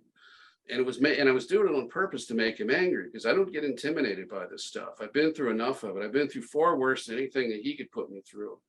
And so anyway, we had this discussion, and he told me, he says, I want you to stop everything that you're doing. Because I said, what do you want from me?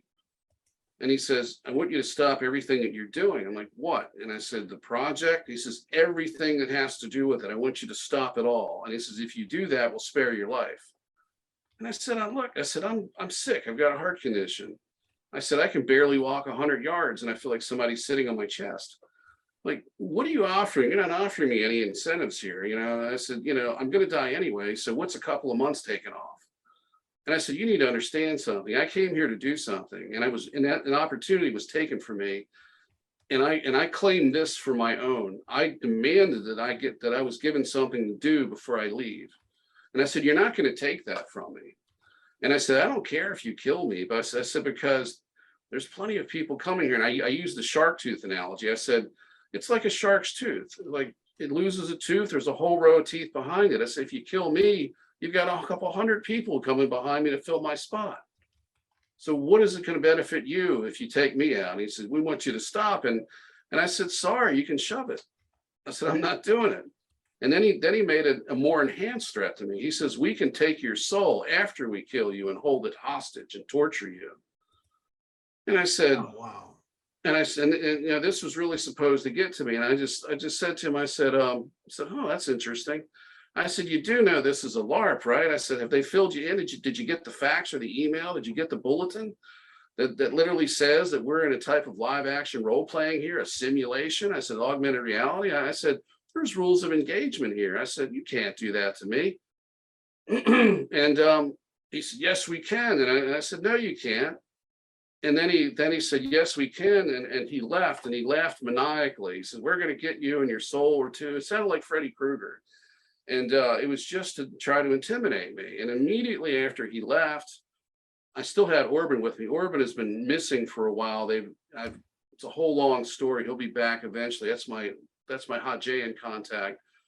He immediately stepped in because he was there the whole time it was happening. He's, don't listen to that. They can't do that. And so, but they probably can do it with some people. They can't do it with others because, like I said, there's rules of engagement. Anyway, the next day, I got up and I was walking through the living room right by the television set, and I looked on because I have a TV that sits on a TV stand. I looked down to look for something, and I had sat there, and instantly, as soon as I did that, I heard this reptilian cursing at me, making more threats.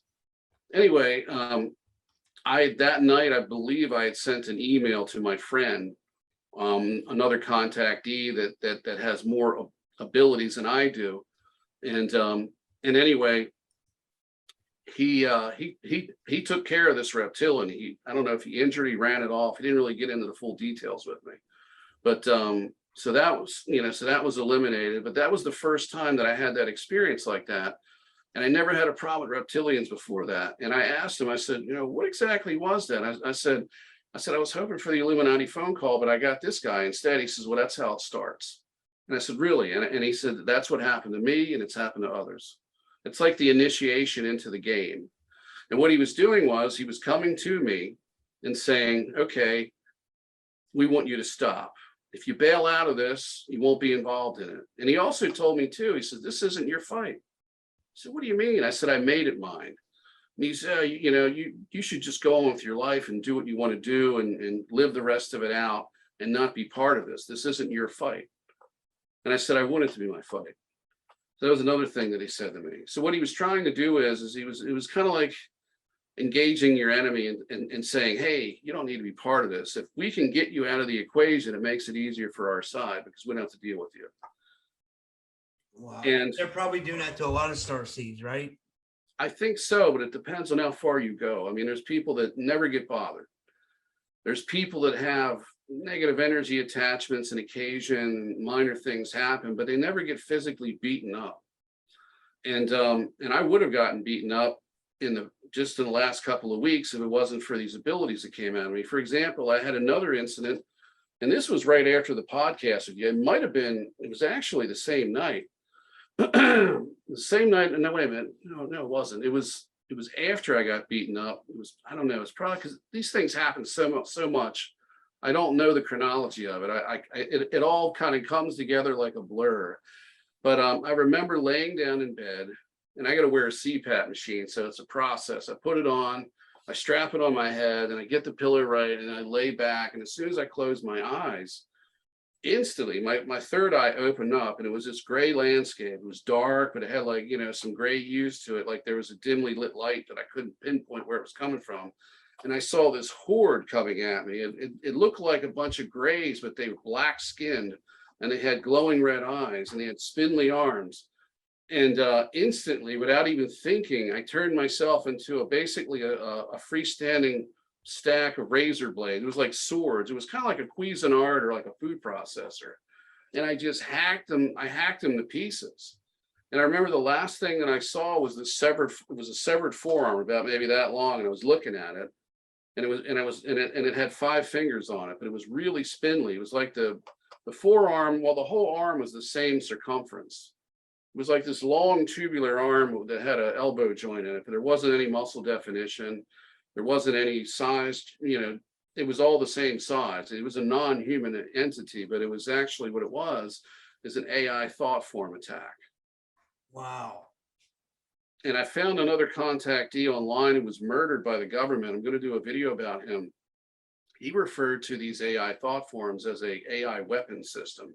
And technically that's what it is, because the shadow government is actually using this technology. So they can generate these thought forms using technology as well as psychic ability. And a lot of us can actually do this too. We can actually create these thought form entities and send them out to do things.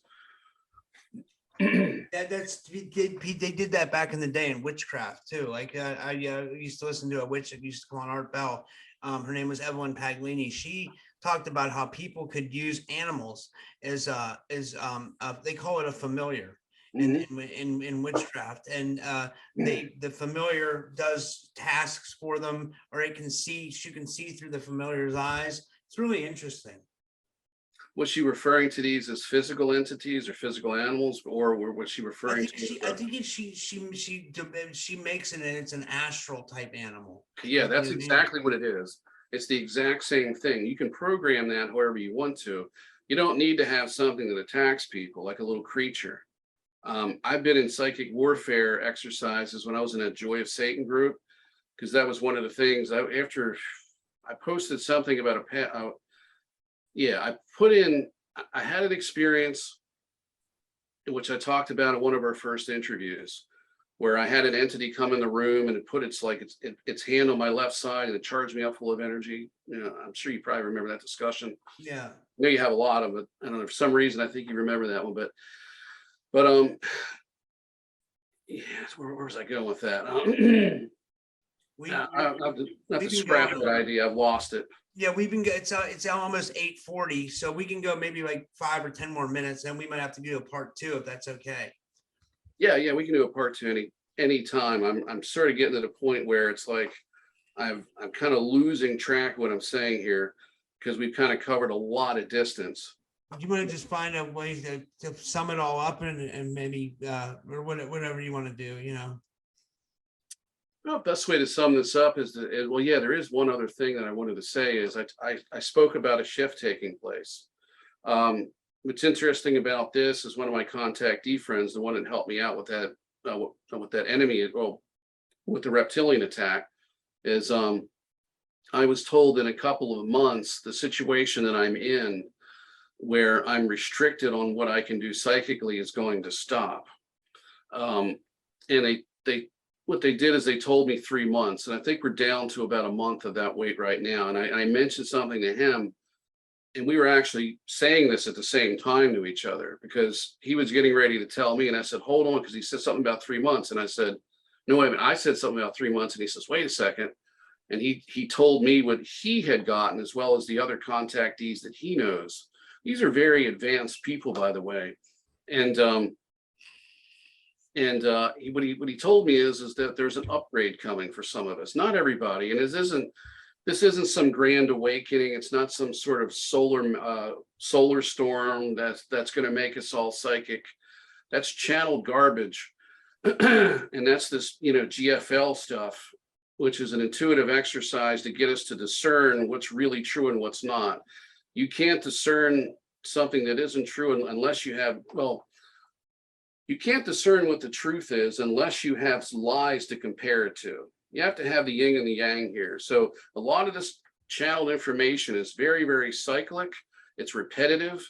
And we've had the solar flash story talked about for years. There was a cosmic flash story. It goes back about, I've been looking at this stuff for 34 years. Everything that GFL has channeled to people has been a repetitive loop of a story. It just gets changed a little bit and then reintroduced to the channelers about every 10 years. So all of the newbies right now are going through this experience, whether they're hearing a story about a solar flash that's going to make us, everybody's going to become psychic, we're going to have angel bodies, or DNA is going to be crystalline. None of that's going to take place. It's been predicted for 30 plus years, if not for, longer, because in the early beginnings, it was the Ashtar Command talking about a rapture of 144,000 people that were more advanced and of a higher vibrational frequency. There was going to be a pole shift. And once the pole shift takes place, there was going to be 2 Earths, and there was going to be one that was at 4D and one at 3D.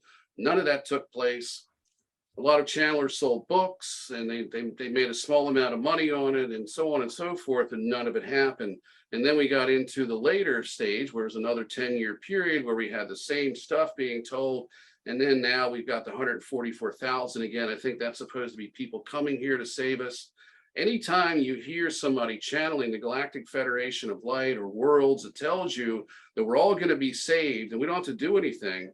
Just kick back and wait. It's no different than being told that Jesus is coming back any day, or Yahweh, or the Jehovah's coming back.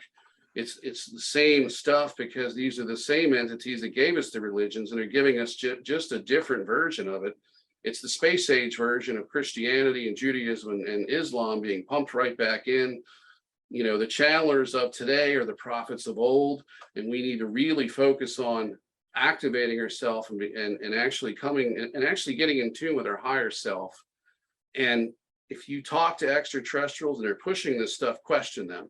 Don't ever take it at face value. But what I'm saying is there's a shift coming with some of us, and there's a psychic war that is getting ready to start heating up. Because if you look at the state of the world right now, with the World Economic Forum and all of these evil things that are taking place, we're going to be extinct if something doesn't step in and stop this. And it's not going to be the Galactic Federation saving us or sending Klaus Schwab to another planet. That's not going to happen. It's not going to be a solar flash, another Carrington event. We have a solar maximum or coronal mass ejection, and we get a direct hit here in the United States or whatever country gets it. It's going to wipe out part of their power grid. It's going to destroy their telecommunications system. It's going to damage people's cars, their computers. It's going to do a lot of damage. There's not going to be a psychic awakening.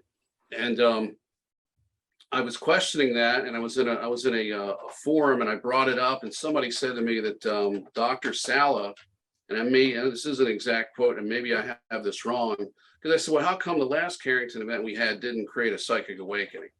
And it's because the sun is conscious and has a personality and is playing God with us, and the sun can determine whether or not that coronal mass ejection is going to make us all psychic or just damage our computers and our phone lines and telecommunication systems. It's like, wow, there's some far out stories, but that's a big pill to swallow right there. So, that just goes to show you it's there to get you to discern what's the truth and what isn't. And I cringe when I see large amounts of people buying into this stuff, because there's not enough voices out there to tell people that it's not true, it's BS, and what it's really behind it and why it's being done. But I am seeing a shift now. I'm starting to see people like myself coming forward and are questioning this stuff and putting out counter information to get people so that they have more tools to discern what the truth is. Now, the people channeling this stuff are doing a very important job for the ET presence. They're giving us one side of it that is untrue. And then you have the other side comes in with a more accurate story. No one's got the full truth, but it's done this way so we can figure out, so we can awaken. It's a global intuitive exercise. It's what it's really about. Now, there is a secret space program, but there's also fictionalized channeling that's going on that tells a fictionalized story of a real scenario that's taking place. And if you notice, these channelers will contradict one another.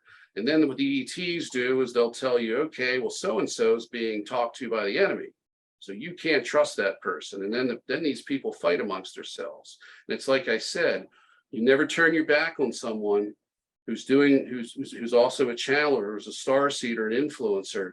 You have to look at it. You have to realize that we're all in this together, and you have to look through the eyes of love and compassion. You have to use your heart for your discernment, because you should never turn your back or slander somebody because their information is incorrect. Now, there are people that are out there that are being negatively influenced, and some are scammers. And you have people that are being mind controlled, either by extraterrestrials, or they have a cabal influence. And because the cabal and the negative side of the ET influence, or the ET, I would say the negative side of the ET presence, are working together. So it really makes it difficult to discern whether or not they're a government agent, or they're being mind controlled by the government, or being mind controlled by ETs. So it's a very confusing time. Yeah, it really is. So anyway, But I think you cleared a lot of things up. I think you really made a great presentation, man. This was excellent. It gives me a lot of better understanding of what's going on and what to expect. Unfortunately, what to expect, because I think I'm probably going to get psychic attacks. But I think this is a war, and we got to do what we can. But what I thought like the most about what you said is that when you were attacked, you were able to use the power of your third eye and do certain things to ward off these attacks. So you're saying we use our own abilities, not some YouTube video or something. We can use our own abilities to, ward off these attacks. Well, here's what I wanted to say, and thank you for bringing that up. The future of this entire awakening is going to be star seeds activating star seeds. You have certain people right now that can reprogram that etheric implant. In the near future, you're going to have many more people doing this. There's going to be a mass awakening and a mass activation through this etheric implant reprogramming process. And this is where the future is, because this is what they're really afraid of, because can you imagine if you've got large numbers, hundreds of thousands, possibly millions of people waking up and being activated and being at a higher level than the government super soldier program? Can you imagine that? That's what they're really afraid of. And when that takes place, you're going to see a lot of changes take place rapidly. They're going to be happening behind the scenes, and politically, you're going to see a big shift. I was going to say a pole shift. It's kind of like that. But you're going to see a big shift to the positive. Because if we don't change things, we're all going to be killed. We're all going to die at the hands of the World Economic Forum. They want to depopulate. They want to control everybody, and they want to lock them into this telepathic hive mind that they can control. It's the ultimate form of domination. So really, the government's winning the war against the public right now, but eventually, from behind the scenes, there's a shift taking place right now. It's just getting started. There's a political shift. There's an awakening, but there's things that are going on behind the scenes that are really going to have the impact. And they've been going on for some time, but we're not really seeing it yet. We're seeing the negative side assemble everything that they need to do. They've got their war chest, and they've got this horrible program of targeting people. That's going to come to an end eventually too, because there's no future for humanity if they can take people out remotely anywhere in the world and shut them down. Most people right now, there's people that I know that are scared to talk on social media. They won't talk to me in a public situation like this. They don't want to talk about much online, because when they do, they get targeted and their lives are in jeopardy. And I've made a couple of videos where I nearly cried right in front of the camera. I did my best to hold my emotions back. And that's because this is very, very difficult for me to deal with, because I know these people. I'm a compassionate person, and it kills me. It kills me inside to see these people suffering. I don't really care so much about myself, but it's other people that I'm really concerned about. And I know that these people have volunteered to do this, and they're here, and they have that fighting spirit, and they don't let this get to them. But when you get to a point and your life's in jeopardy, and you're too sick to really do anything that you're supposed to do, and you worry about being able to fulfill your mission, you have to kind of take a step back and say, I'm going to stay away from the social media environment, because if I get involved in it, in the weakened state that I'm in, I'm going to die. And there's people out there that I know of. I don't know directly, but I know one person who knows other people. So that's pretty much where it is right now. And it's only because these people don't want to really talk and get out and associate with others. They don't have to, but if they do, they put their lives in jeopardy, because the NSA watches them. And as soon as they start making these little convergence points or these meetings with people, the attacks ramp up, and they're in a weakened physical state where they could die. One of the things that the directed energy does with a lot of these people that I know about is it destroys their immune system, which opens up. It's like a directed energy induced form of HIV, and it wrecks your immune system. And it's absolutely horrible when you hear what's going on with some of these people. Oh wow, this is insane. This is so wild. Like I don't even know what to say, to be honest with you. Like this is like really prevalent, right? It's prevalent. It's happening to a lot of people, and it's not just star seeds. There's political people have gone there. I mean, you've got the Havana syndrome. So for anybody that says I'm crazy, go look up the Havana syndrome. Go look up that. The US government doesn't want to admit that they have these weapons, but they're the ones that have all of them. And other countries have them too, because they're developing the same. They've got the same treaties going on with these Dracos and others, and they're developing the same technology. They've got spies. That they're all in competition to get the ultimate weapon. And the ultimate weapon is directed energy weapons, because the future of actual warfare, Robert, isn't guns and bombs. It's actually a war on consciousness. That's where we're headed now, and that's where we're at. And they're using weapons that are based in consciousness to target people, because it takes a psychic to be able to program a supercomputer to target somebody at the soul level and then affect their physical body. Yeah, I just looked up the Havana syndrome. CIA begins compensating victims of Havana syndrome. Wow, this is totally wow. I gotta look into this. There's a tremendous amount of information out there, and these people keep getting attacked. There was an embassy in Havana, Cuba, where members of, I guess, the State Department and members of the CIA were targeted with directed energy by some government that hasn't been identified. I'm sure they know who it is, but I'm not going to tell you. It could have been Russia, it could have been China, could have been Cuba. They could have did it themselves. I mean, who knows? I doubt if they have the technology, because they're such a poor country and they're kind of marginalized. But they do have deals with other countries that are part of the 40-some% that aren't part of the transatlantic system. And that includes Russia. And that also includes a lot of countries in the Middle East. It's like 43 or 44% of the world's population. And then you have the other 50+% are in the transatlantic system, which is where these weapon systems are really prevalent. But Russia. Here, I shared my screen just to show the people like what you're talking about. Like, okay. This is what happened when I Googled Havana syndrome. Like, it's very real. Absolutely. If it's on Wikipedia, they're not afraid to tell you about it, because Wikipedia is run by shills.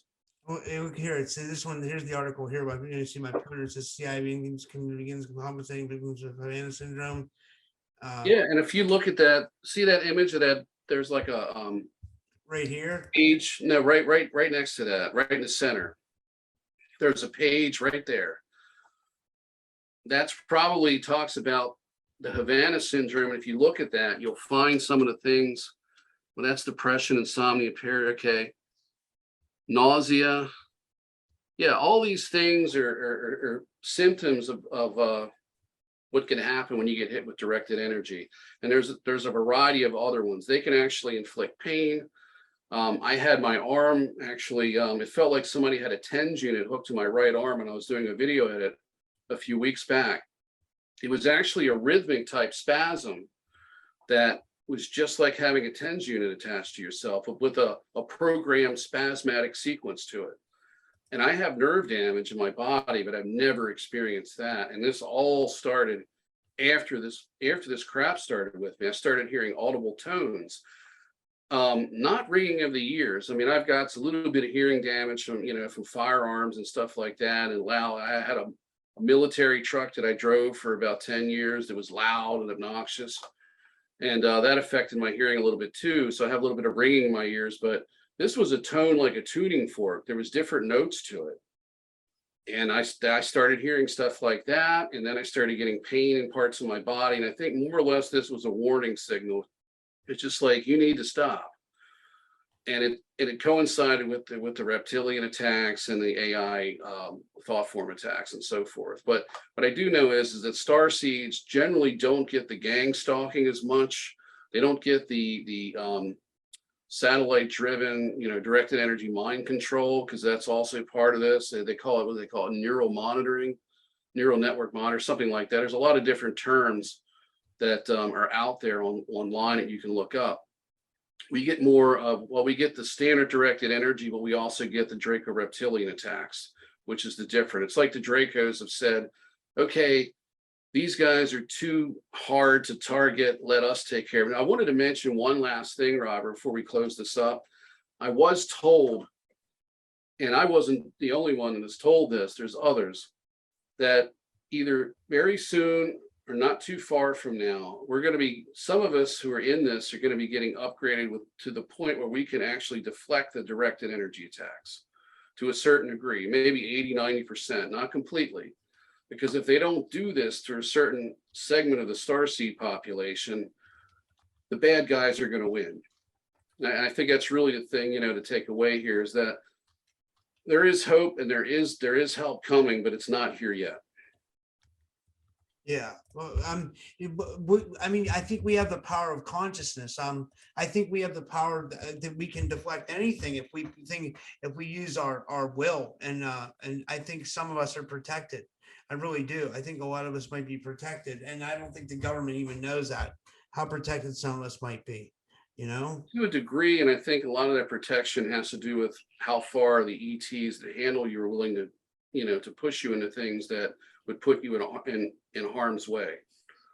And I think that, because really there's not much they can do as far if you get targeted by the government, there's not much the ETs can do except for upgrade your implant, which can give you the ability to deflect this energy. It's not a complete deflection. My question is what happens when you're asleep? Does your Yeah. higher self take over and deflect that energy, or do I you don't. get with it and wake up? I don't know if you noticed, like when we were talking, but this thing's been going crazy. This light's been going flashing on and off, especially when we pull up the Havana syndrome. I Like didn't notice. it starts like switching on and off. Like it's the light goes on and off like a camera almost. Like it's like they're Yeah. turning on a camera. I've gotten so used to it. I'm just like, I don't even care anymore. It really does not even bother me at all. I'm like, if someone wants to waste all their time watching me, then have fun. I do not care. I don't give a fuck. Like that's how the point I've gotten to. I just think someone's wasting a lot of time. I don't know. I don't think they see it that way. Well, maybe. You're a VIP in their eyes, very important person. So you've moved, and I was wanting to ask you this. You've moved since I talked to you last, and you're having the same problem. Yeah, these lights keep flashing. Is it just the lights flashing, or because there is a technology that they can use where they can pump light into your room with no perceivable path from how it got in there? I don't know if it's generated by your mind, or it's something that you're seeing in your eyes with your optical nerves, or if it's actually light that can pass through walls or some type of energy. But I've looked it up, and the reason I looked it up is because a friend of mine has a neighbor who found out that Elijah Cummings, another Maryland politician, hadn't paid taxes in decades. He worked for the IRS, and he opened up a case on these politicians. He was told to shred the documents, delete the files, and forget that he ever saw it. He made copies of it, and he forced the issue, and they fired him. And I don't know the whole story, but he sued the Treasury Department or the IRS, and he got a settlement, but he became a targeted individual. They fly drones over his house. Whenever he went on he would write a lot of letters. They would send federal agents around to question the neighbors, and they live on a kind of an inlet. So right behind my friend's house, there's a river, and it's actually called Stony Creek. It's a creek. It's off. Well, you can look up Stony Creek here in Maryland. You can figure out where it is. But they park a boat. Because this guy's now in a nursing home. Prior to this, and I had pictures of this. I wish I would have kept on my phone. They would park a boat out behind my friend's house, and then on the back of this boat was all of these little satellite dishes and antennas, and it would be two jar heads with crew cuts would sit in there with dark glasses, and they'd sit in this boat for 2 weeks at a time. And one time they sat there. It was 20-degree temperatures. There was just enough water movement where the water hadn't frozen over, but they literally sat for 2 weeks in the same spot in a 20 to 25 to 30-degree temperature range. And this guy was complaining about voice to skull type of phenomenon. He was having lights in his house, probably the flickering. He had a variety of health effects. He was getting headaches and all sorts of problems. And it was coming from this boat. And this boat said Missouri. And I'm like, well, how do they get from Missouri to Maryland? And what do they do? Do they go down the Missouri River and go down? And so I forget, I have to look at a map, and maybe you can get out to the, to the Gulf of Mexico. Maybe they came around, but I think they just came from the Coast Guard yard. It was probably a boat that they seized in a drug bust some time ago. Oh wow, that's hilarious.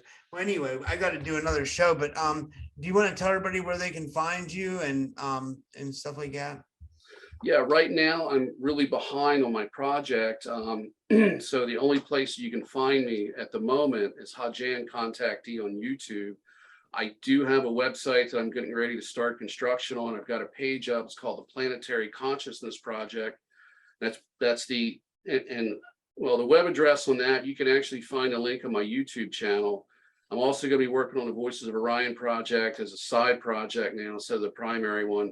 I'm just getting my health together to actually get the energy to start this. So I'm going to do the Planetary Consciousness Project. It's going to be kind of like a no frills version of this information. And eventually I'm going to do the Voices of Orion project. It's going to have more of a kind of a Egypt type theme to it, more mystical look to it, but it's going to be the same type of information. The ultimate goal is to kind of tie these together and link them into a forum, but I'm probably 6 months off from that. I'm way behind on what I need to do, and I've been struggling the last couple of months.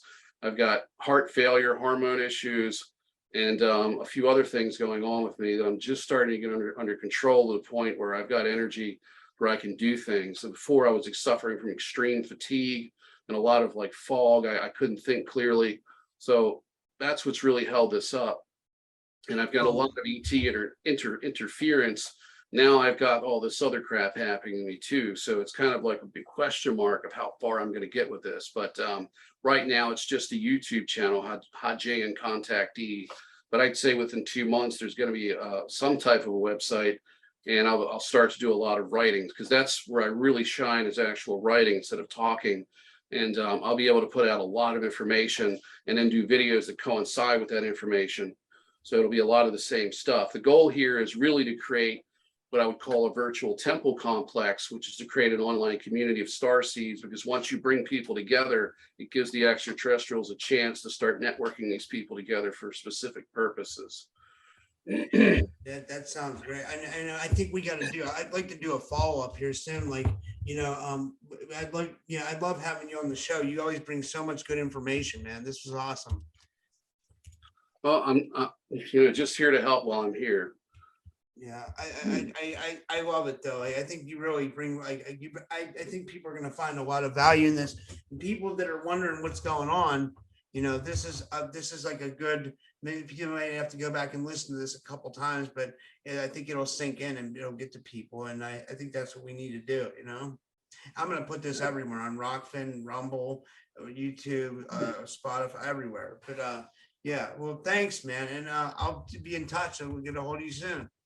Yeah, and hopefully NSA doesn't singe my nose hairs after this. All right, man. I'll talk to you soon. Okay, Robert. It was really good talking to you. Thanks. Take care. All right. Bye.